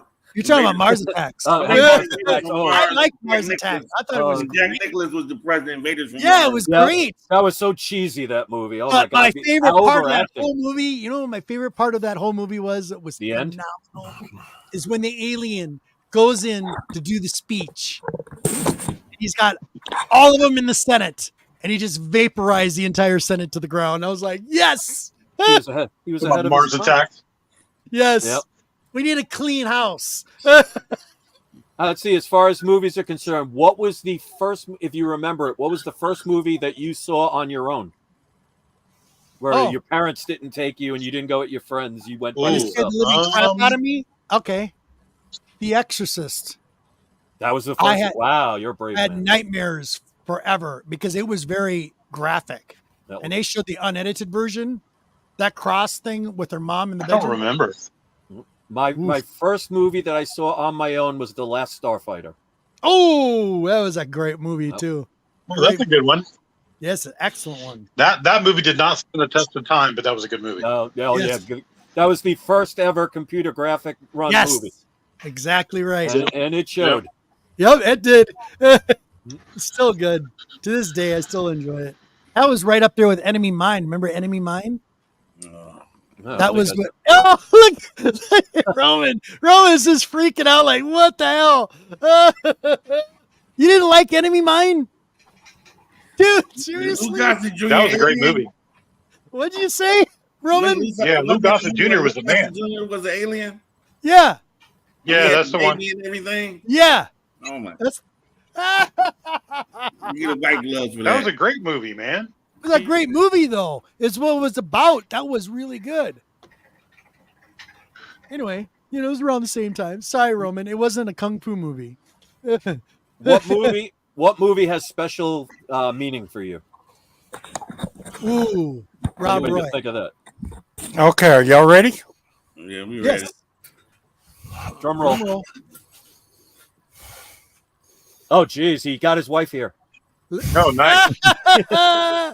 He's got the alien. I knew she was encapsulated. Isn't that? I'm so jealous. Is that Al's cousin? Found that. Joe? That's the alien from Mars Attacks. Yeah, is that do you know where those aliens have first originated from? Probably a 50s sci-fi movie. No, actually, I can tell you where they originated from. Where's that? That look and style of alien, believe it or not, was a Topps trading card. Yep. Is where they first debuted. I'm going to show you something. Chris. This is cool. It's talking about that movie, and I know. Roman's like, oh God, now they're getting into Mars Attacks, and I hate that movie. So you got Yoda right there. Hold on. Where are you? Interspecies love connection. Where's Al, dude? Where's Al? He's back over there. He's chilling out with Vampirella. Okay. Smart man. So I was garage sale hunting like a couple years, maybe about 5 years ago, and this is a gem I found. And this I left in the pack or in the case that I came in. This is from the 30s, and this was an original Mars Attacks card. Came just like this. Yep. Oh, wow. Kept it in there. $1. It's worth a hell of a lot more money than that right now. Yep, that's where those aliens originated from, was those cards from back in the day. I love this card series. See, I was moving a desk here a while back. I told you last show, but I found this back there. Ooh. I don't know if that's Deadpool 98, but that was behind my desk. I was like, really? I didn't know I had in that. the comic book. I have no idea. I don't know. I don't remember where that came from. I don't know if that's the original. What year did he come out? 87. 87. Well, this is not as old as I thought. So this is 98. So yeah, 87. I'm pretty sure is New Mutants 98. No, because it's actually, is it 91? Because I have the comic right here, and it shows 50 years from 1941 to 1991. So, is it 91? I thought it was I think that's maybe, I don't know. Yeah, maybe. I thought it was 87 for some reason, but yeah, you're probably right. Obviously. Anybody have a graded version of it? You could see it right on the label. No, I do not. See, that's why graded books are good. See. All right, I got a good one for you guys, so you can answer this. What was something you either sold or gave away that years later you found out is worth a ton of money now? My almost complete Star Wars figure collection. The originals? Yes, all of the originals. I still have some of them, but I do not have I had the mail-aways. I had all of them. I had the JCPenney exclusive sets. I still have the tall Snaggletooth in the blue outfit, which is one of the most expensive figures in the Star Wars lines. And that was a JCPenney exclusive as well. But if I could have kept all those figures, man, that was pretty cool. I had a ton of Star Wars figures. I actually, when I was a kid, I used to always think about how things could be worth something in the future. I had all of the original Star Wars toys still in the cards, never opened. Oh, wow. And then when I was a teenager, I was dating this girl, and she was convinced me to open them. Yeah. And I ended up opening them all and eventually lost them all. But I mean, we're talking the original Star Wars toys, all still in their original packages. The only thing I can think of that I wish I still had that I got rid of that would probably be worth a lot more was my 1953 Chevrolet pickup. Ooh. And had the column. They had the column shift, and the starter was in the floor where you pressed the button in the floor and it started it. Oh wow! And no, because I got all my childhood toys. Yeah, I'd have the old roll down windows. Yeah, on the side. Yeah, sure did. Did you have to wear gloves when you drove it? You're muted, Roman. You're muted, Roman. Back before wore gloves, but yeah, Roman, you're muted. Roman, you're muted. Rookie mistake again. He cranked it in the front. Oh no. It wasn't that old, but I wish I still had that pickup because it was what they call, I think they call it 5-window. And yeah, I had it converted to propane. I drove it around town, all over this town and everything. It wasn't even tagged or stickered or nothing. And the cops just looked at me and they just wave real big and grin. I drive by and I love that pickup, but I got into a situation where I had to sell it. Did anybody lose something because their mother sold it or threw it away? Or threw it away? Playboys. Oh, yeah. All my daggum concert shirts. My Playboy collection. And then the very next day, there was a priest in my bedroom. My mother actually went PMRC and put a bunch of my records and tapes in the driveway and burned them. Ooh. Yeah, she did that with my Kiss collection too. All the metal, all the metal stuff I had. Yeah, mine was all of my late 70s, 80s concert shirts. I went to all the concerts, and the only concert shirt that I really missed out of all that was the '79 Highway to Hell AC/DC. Oh, nice! I got to see Bon Scott in '79, and that concert shirt was in them. And I was over there years later after I got out of the military, and they were gone. And I opened a drawer in the kitchen and to get a rag out, and they were all cut up in there. She was using them for dust rags. Mine was a phone number. Oh. Did you say a phone number? Yeah, you know, you're out of the club and you see the young lady. Y'all first able to go to clubs and see the young lady and see her getting numbers from all the guys, and you go there and try to get her number. She said, "Give me your number." I said, "I seen you get like 6 numbers tonight. You're not gonna call me." She gave her the number. She called the next day. You living at home with moms. Moms, here's the answering service. I heard the baby in the background. I just arrested the message. Are you sure that number was an 8675309? What the number was? She called. I gave her my number. She called.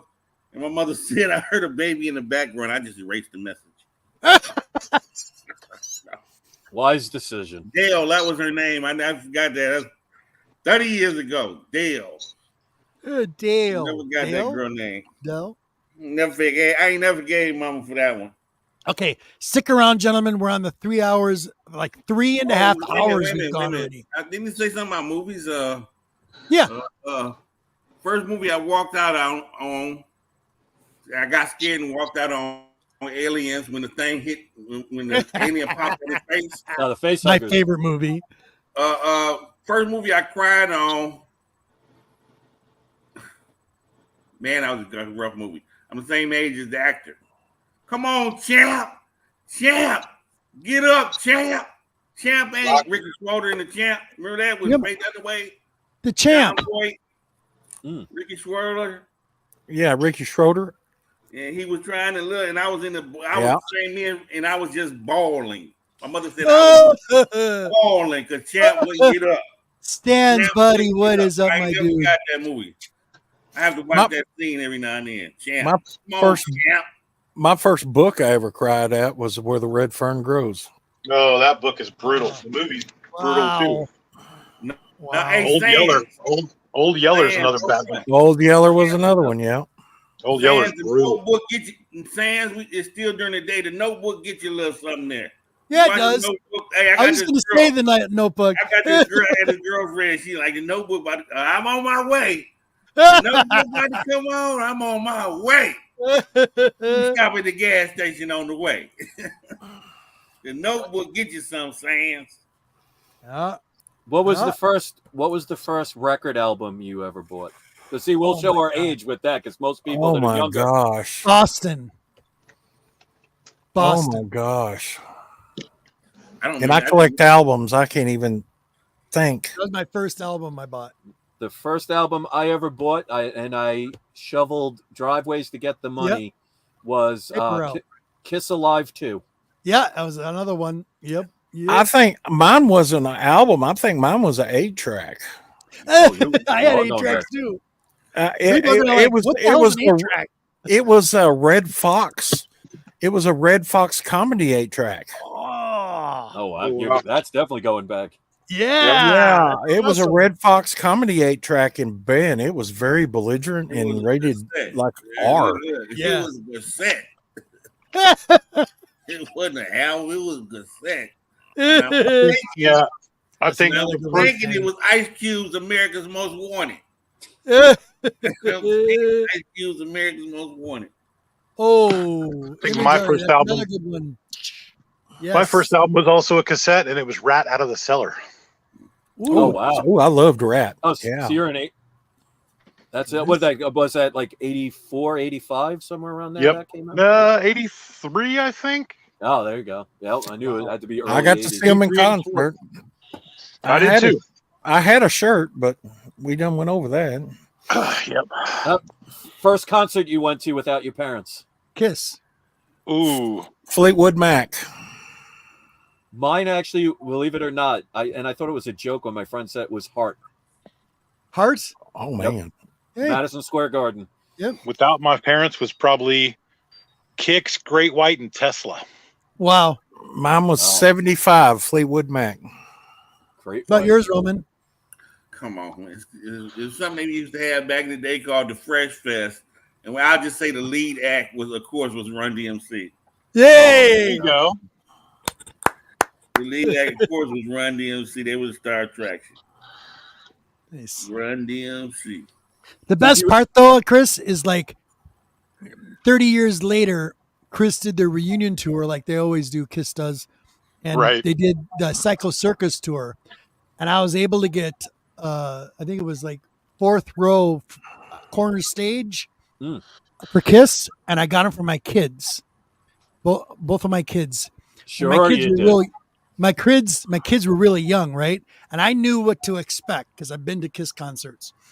And they were sitting right next to me and they're watching it. And I'll never forget their faces when Gene came out and he comes floating all over the stage up on top and he's doing God of Thunder.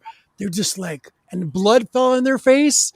And they're like, Dad, he's spitting blood. I go, I know, isn't it cool?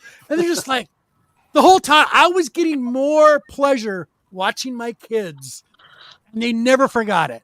Never forgot it. I was the coolest dad in town. You brought your kids to Kiss? I go, hell yeah, I did. That's funny. What is the concert or the group or a person that you never got to see and regretted never seeing him in live? Sade. Mine is Journey. I am an absolute Journey fan, and I hate the fact that I never got to see them in live concert. Sade for me. I'm trying to think. I'm trying to think too. That's easy. What'd you say, Roman? That's easy for me. Who? Tina Marie and the OJs. Ooh. Tina Marie, and I haven't seen that. I didn't get a chance to go see the OJs. I mean, I'd have loved to see the Doors live. Were you alive when they were around, though? No. Well, I mean, like somebody you could have seen, but you just didn't. Somebody I could have seen, but just didn't. Right.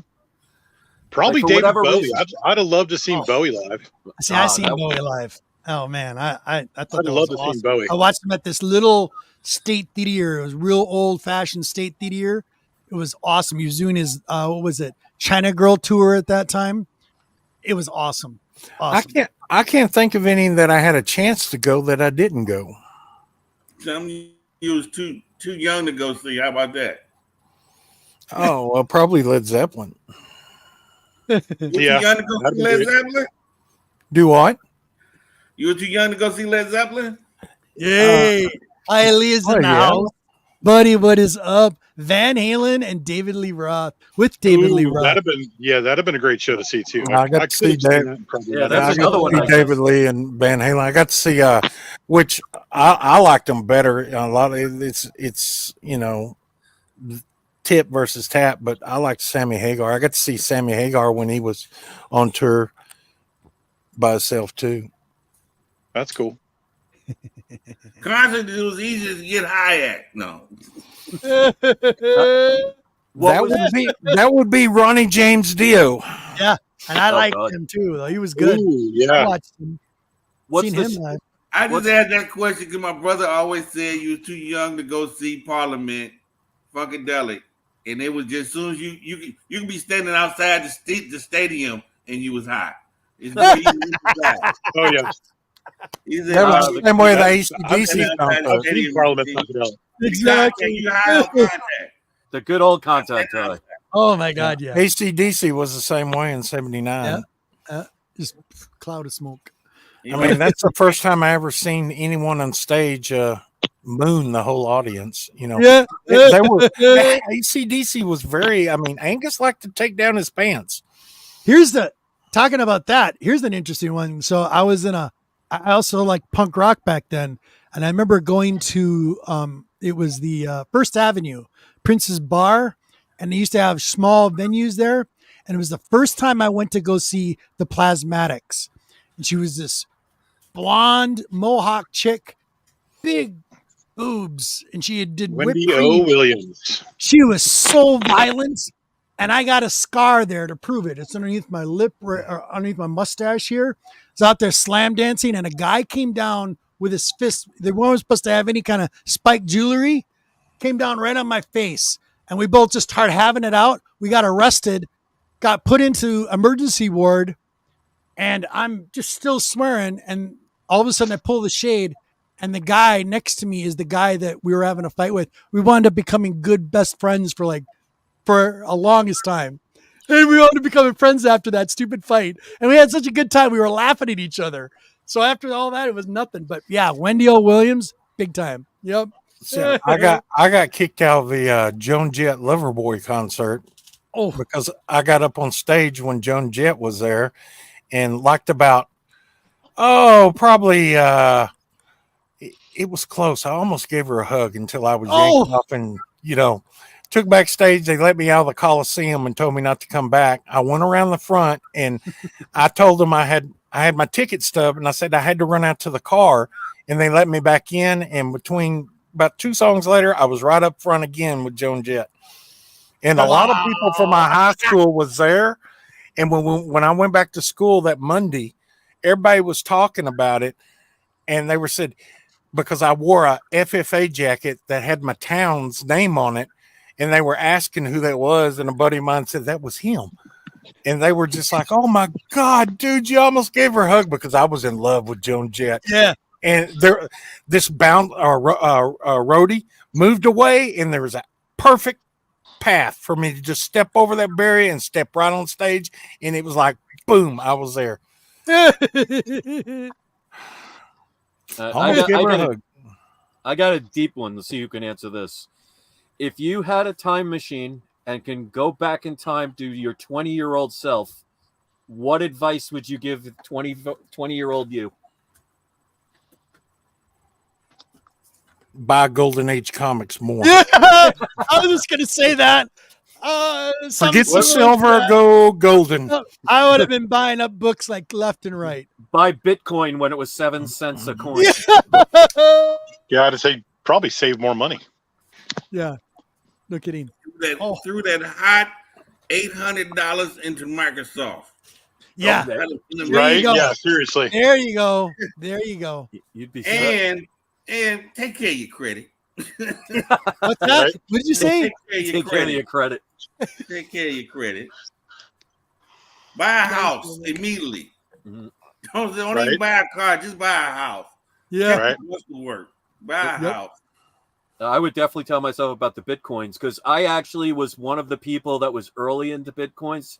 But in the beginning, when it was like $1, then $20, then $2, I had 7 full Bitcoins, and I sold them all when it reached 100.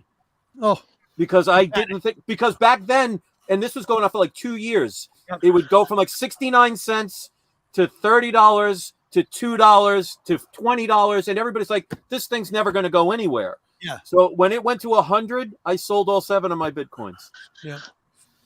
I kick myself every time now. So I would tell myself, don't you dare do that. Yep. Especially when they got up to what, at 1.63,000, 65,000 apiece. Yes. The regrets. Yep. See, I had to throw in something new because most of the stuff we're talking about, a younger audience would be a record 8-track. What are those? Right. Cassette? What does that mean? You mean there's somebody other than Taylor Swift out in the music industry? You know, speaking of that, since you brought that up, I'm going to comment on this. Taylor Swift, you know, they have done this AI and everything out right now. Oh, I just heard about this. The Queen just told me about this. And what they're doing to her is wrong. Whether I like her music or not, what they're doing to her is wrong. Making AI nude pictures of her and putting them out there. I hope the living heck that she gets a hold of who does that and sues them for every single penny they got, and they get put in jail, because there's no sense. That is her. I mean, if they could do that to her, they could do it to anybody. But they need to put a stop to this right now. But Monty, here's the problem with it. Okay, anybody can use those software programs, and the monetization thing on it is so hard to control. I feel bad for her, but you know what? She's the bigger person. Also, on the upside of that story, I heard about this story. When that got put out there, all the Swifties. Sorry, guys, I'm going to say it. I am a Swiftie. I like her. I do like her. Nobody's perfect. I do like her. I know. Nobody's perfect. I do like her. I'm not that dedicated fan. I like her music. I like her. I think she's classy. Okay. She keeps her head above, but she's got to stop letting stuff bother her. And this particular situation, she just should walk by and ignore it, because what wound up happening is all of her fans flooded that websites that were posting that, putting all these other pictures up to hide the naked pictures. It's not her. It's an AI. People got to learn to just leave it alone, and it'll go away. Yeah, but her likeness, really, it's more because she stood up for the record industry for their stuff to get played, and now it's her chance to stand up for her likeness being used, because I've already seen it on Facebook. Of course. People sitting there and have their likeness, a famous person, and they're talking about these gummies, these BD whatever gummies to stop you from smoking and all that. And they got these personalities talking about it, and they're using AI. And I said, yeah, there's going to be some people, and you don't know what's in these gummies. They can have fentanyl or something in them, and they're buying them, and people could be dying. I mean, these people aren't supporting that stuff. Right. The way to fix stuff like that is don't participate in it. Don't watch it. Exactly. I knew nothing about that until you said it. Yep. Well, and the other thing they say too, and you know, in the circles that are people that are famous, unfortunately, if you're a public figure, you're going to be scrutinized, and you're going to have all kinds of nonsense. The Queen said that. My Queen said that. She goes, "That's something she's going to have to just ignore." But you got to understand this too. Like, I mean, there's no such thing as bad publicity either, right? Yep. So there you go. You know, so you know, as much as you know, people abuse stuff like that. I mean, when you're a public figure, there's a certain amount of crap that you're gonna have to deal with, no matter what. Yep. And as long as you're the bigger person and stay above board with all that you do, exactly, you really shouldn't have much to worry about, because she's a very smart woman. But they're making money off her likeness. They're making money off her likeness, and that is wrong. What company is doing the AI? But what company and what country is it coming from? Is it coming from the United States, or is it coming from China? You got to understand too. That's what a lot of the Hollywood strike. That's what a lot of the Hollywood strike stuff was about too, because they were talking about putting all these actors and writers out of business because of AI, right? So these actors could have had their likeness used in AI. That's what a lot of those contracts and those disputes were about during the strikes. So, I mean, with the technology advancing as it is, it makes sense that, you know, people have got to stand up for their rights, and she's got just as much right as everybody, of course. I agree. To do just that, you know? I hope she takes it to the limit and they get this straightened out. And another thing that stands in the way is because they don't have laws now on this AI stuff. No, they don't. Congress hadn't passed, the government hadn't passed laws to keep up with that technology. So it's going to. Now you're talking about quantum computers. There's a big step there. I mean, you also got to understand too, this is going to kind of go back to, you know, even like, believe it or not, the Larry Flint debate, right? You remember when he was making fun of Jerry Falwell and said all kinds of stuff and put ads in Hustler magazine and all that stuff, and then Falwell tried to sue him for libel. Yep. Well, nobody believed any of the stuff that was put out in that magazine, so you couldn't sue them for libel, right? So, I mean, as long as people stand up for their rights and continue to stand up for their rights, then it's going to make sense, to do exactly that. And to, go after the people where they can, but it's got to make sense all around. You can't, as much as people try to limit free speech, and again, we keep giving up more and more of our rights all the time, unfortunately. Yeah, that's a big rabbit hole you don't want to go down in. No, you're not wrong. But what I'm saying is, like, people still have to remember that you need to stand up for who you are and for your rights, and to make sure that due diligence is done, to the nth degree to protect yourself and your loved ones and whatever it may be. Unfortunately, being in the public eye, as some of these people are, how many people have had scandals that are in the public eye, whether it be an actor, a singer, whatever, you know what I mean? How many of them have the sex tapes and stuff like that? Yeah. And some of that stuff gets intentionally leaked by some of these people just to get the attention. Yeah. So and we've seen that countless times too. So, it's a slippery slope in a lot of ways, Yeah, let's put it this way. If that Taylor Swift thing wasn't happening, would we be talking here about Taylor Swift? Right. So unless you're a Chiefs fan, or talking about Dazzler. Right. But other than that, like, they'll always take it. A lot of that stuff, they'll pretend that they're outraged, but they realize it gives them attention and it'll make them a crap ton of money. And remember, criminals don't usually follow laws. So you could make 6,000 laws. Criminals don't obey laws. So it's not going to stop them. It'll just make them find another way to do it. Yeah, there's always another angle, right?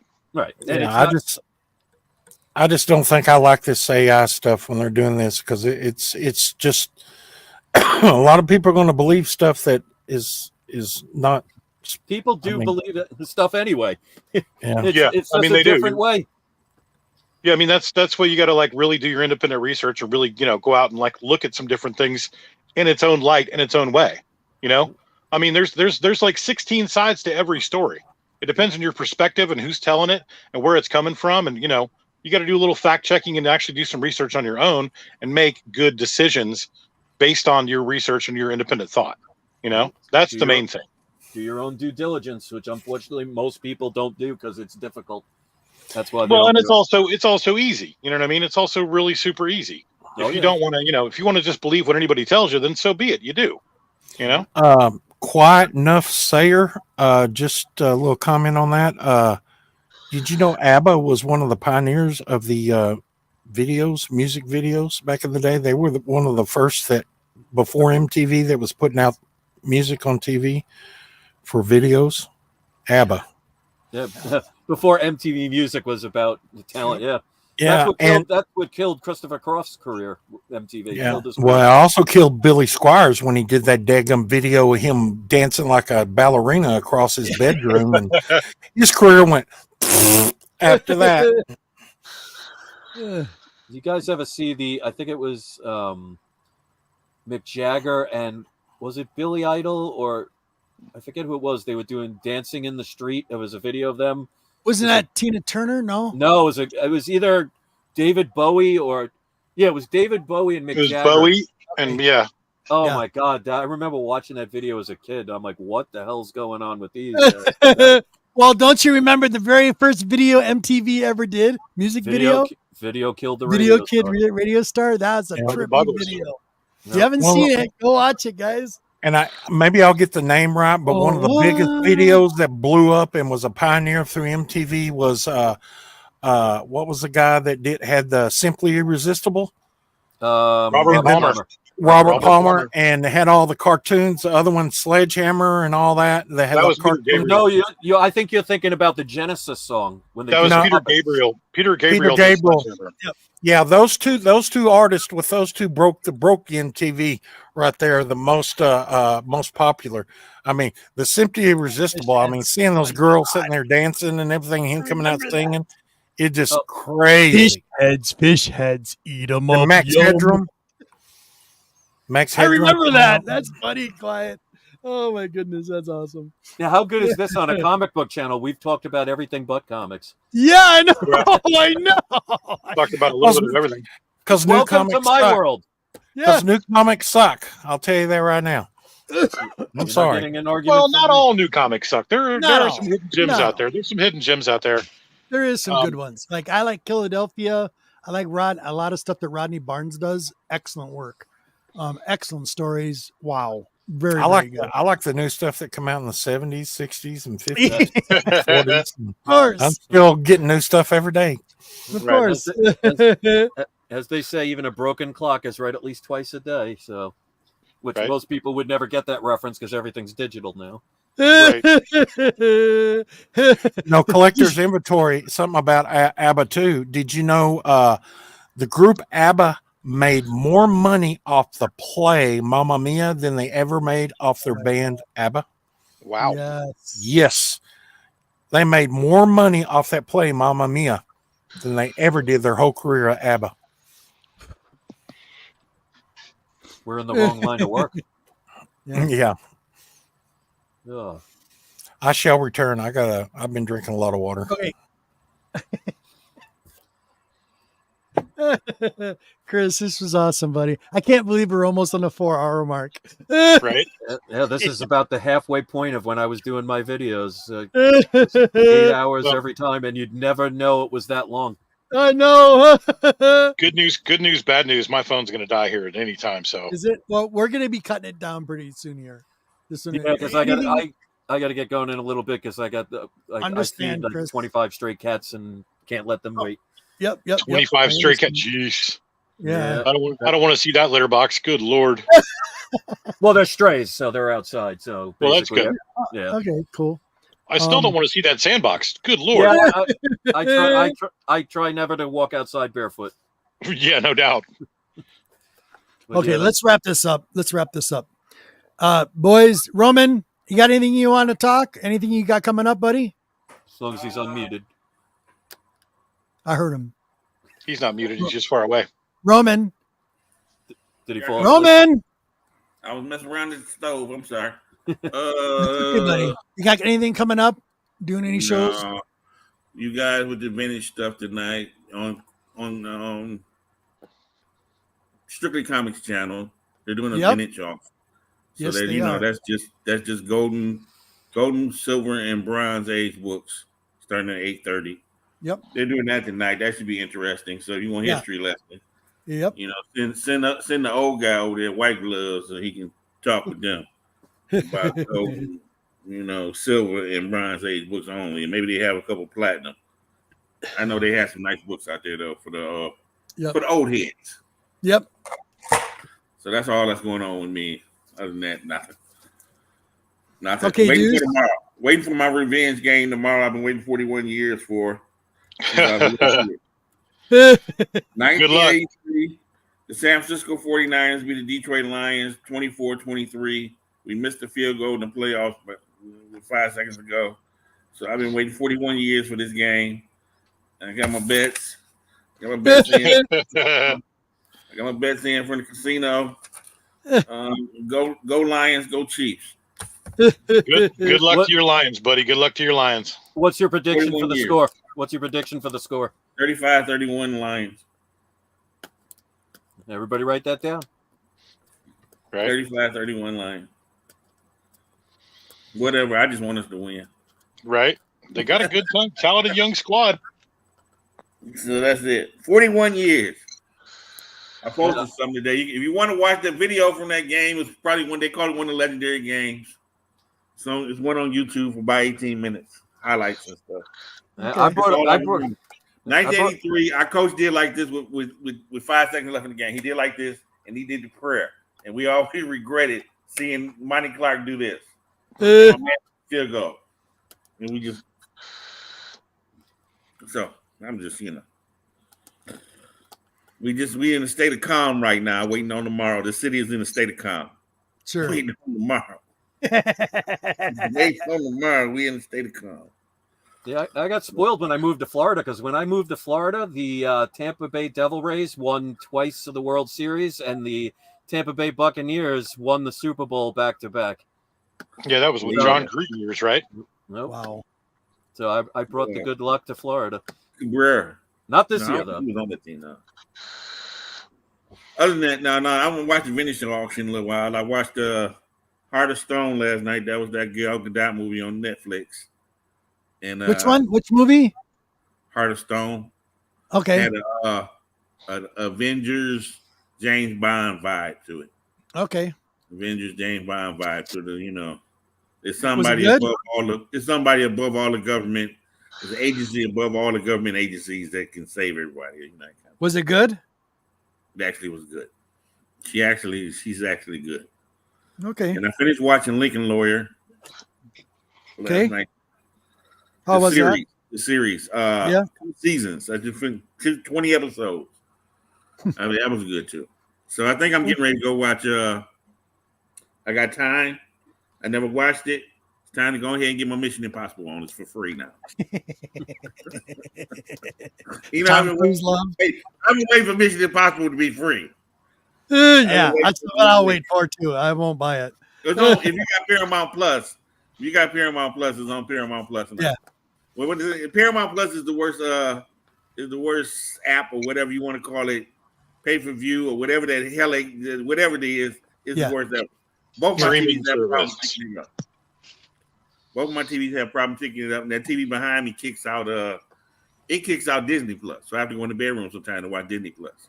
Wow. It kicks out Disney Plus. It won't play Disney Plus stuff. The Marvel stuff. It won't play it. And I enjoyed Echo, although it was the first episode was the best with Daredevil in it. They still shouldn't have. Anything else, Deuce? Roman or Deuce? Nope. I'm good, buddy. I'll see you next week. Yep. Okay. Yep. Roman, next week?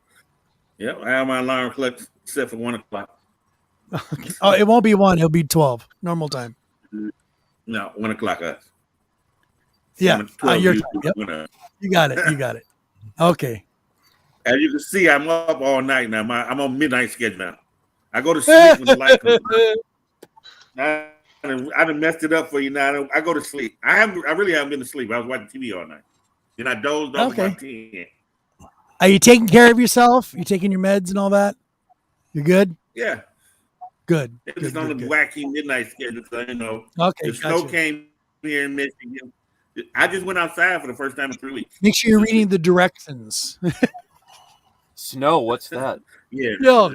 The snow came, then the ice came, and all I did was had them deliver my groceries, and I just stayed in my apartment, hunkered down for 3 weeks. Right now, we were negative 40 last Saturday. Jeez. Now we are 40 degrees. It's warm. Wow. See? Everything is melting. Then I came outside. You want to know? I know I can't. Everything melted. I know I can't beat Chris, but we're at 70 degrees. Oh, 85, baby. I think I'm we're walking around in shorts and a t-shirt. Nice. Yeah. I love I'm that. walking around in shorts and a t-shirt too. 60 shirt. Tell them what we But doing I at could- 40 degrees. He's in 40 He's degrees, in you know what they Florida. doing? They ice skating out there with t-shirts on. They out there ice skating with t-shirts on. They're like it's 40 degrees. It's 40 degrees. It's They nice ice outside. skating. Yeah, I can go out there with my shirt, shorts with these shirts, and that doesn't Yeah. bother me. They trash I- out with t-shirt on. I actually make fun of a lot of people here in Florida because when it goes down to like 65, It makes people me wearing laugh. winter jackets, Yes, they're wearing yes. gloves. Oh, yeah. I'm like, really? 65 degrees to me in New York was like June. Yeah. Yeah. It's like I'm still going swimming in that weather. So it hasn't. Shorts up I've here, been here. 30 degrees. Cool. Okay. Monty. I'll be here next week. Cool. I don't have anything planned other than doing some stuff in my shop, and I'll be bagging my posters, trying to get all those in Mylars. So and you never know what I'll find out on the road. But then after that week, I'm on call, so you won't see me for a week. And that's it. Gotcha. And Chris. I have a couple of videos coming. I'm just waiting for some books to arrive in the mail. I got some more deals that I always like to share with people, but I want to thank you personally for giving me this opportunity, and I had a lot of fun, and I want to thank all the people watching that commented and asked questions, and please make sure you subscribe and like to his channel because Thank you, buddy. No. it was a very fun experience, and This was awesome. And Chris, you're welcome back anytime just to chit chat. Sometimes if you open mics, you're more than welcome to come back.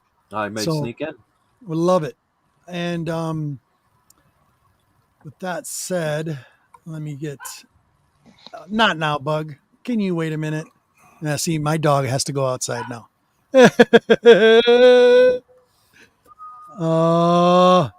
Give me a sec.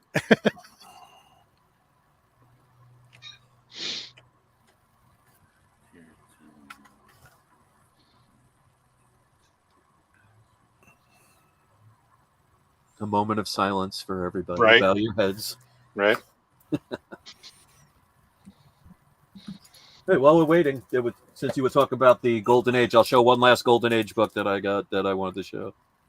Special editions. This is actually the first solo Captain Marvel book. That's cool. CGC 6.0. That's cool. And the funny thing is, awesome. This is from 1940, and this is like only the 5th highest book. There are some in the 9s. I think somebody has a 9.8 of that book. That's crazy. Yeah, especially from a book that old, it's amazing. Which showed no one read it even back then. So here we go. All right. So thank you, community. Thank you, you guys, the panel. You guys are awesome as always. Chris, thank you very much. You're welcome back anytime. You know that, dude. You were an awesome guest today. And I can't believe we're on 4 hours. My wife says all the time. Yeah. All right. So as I always say on my show, all you kings and queens, the quest never ends. And also I got another special shout out. And this is an ending line from one of my buddies out there, Chris Large. And it's this. So with all of this said and done today, go out into the world, be good, do good, change the world with the way you think. And the most important, take care of yourselves and take care of others. So peace, love, blessed be. See you next Saturday. Who Dat is coming. Another legend in the community. Peace. Good night, everybody.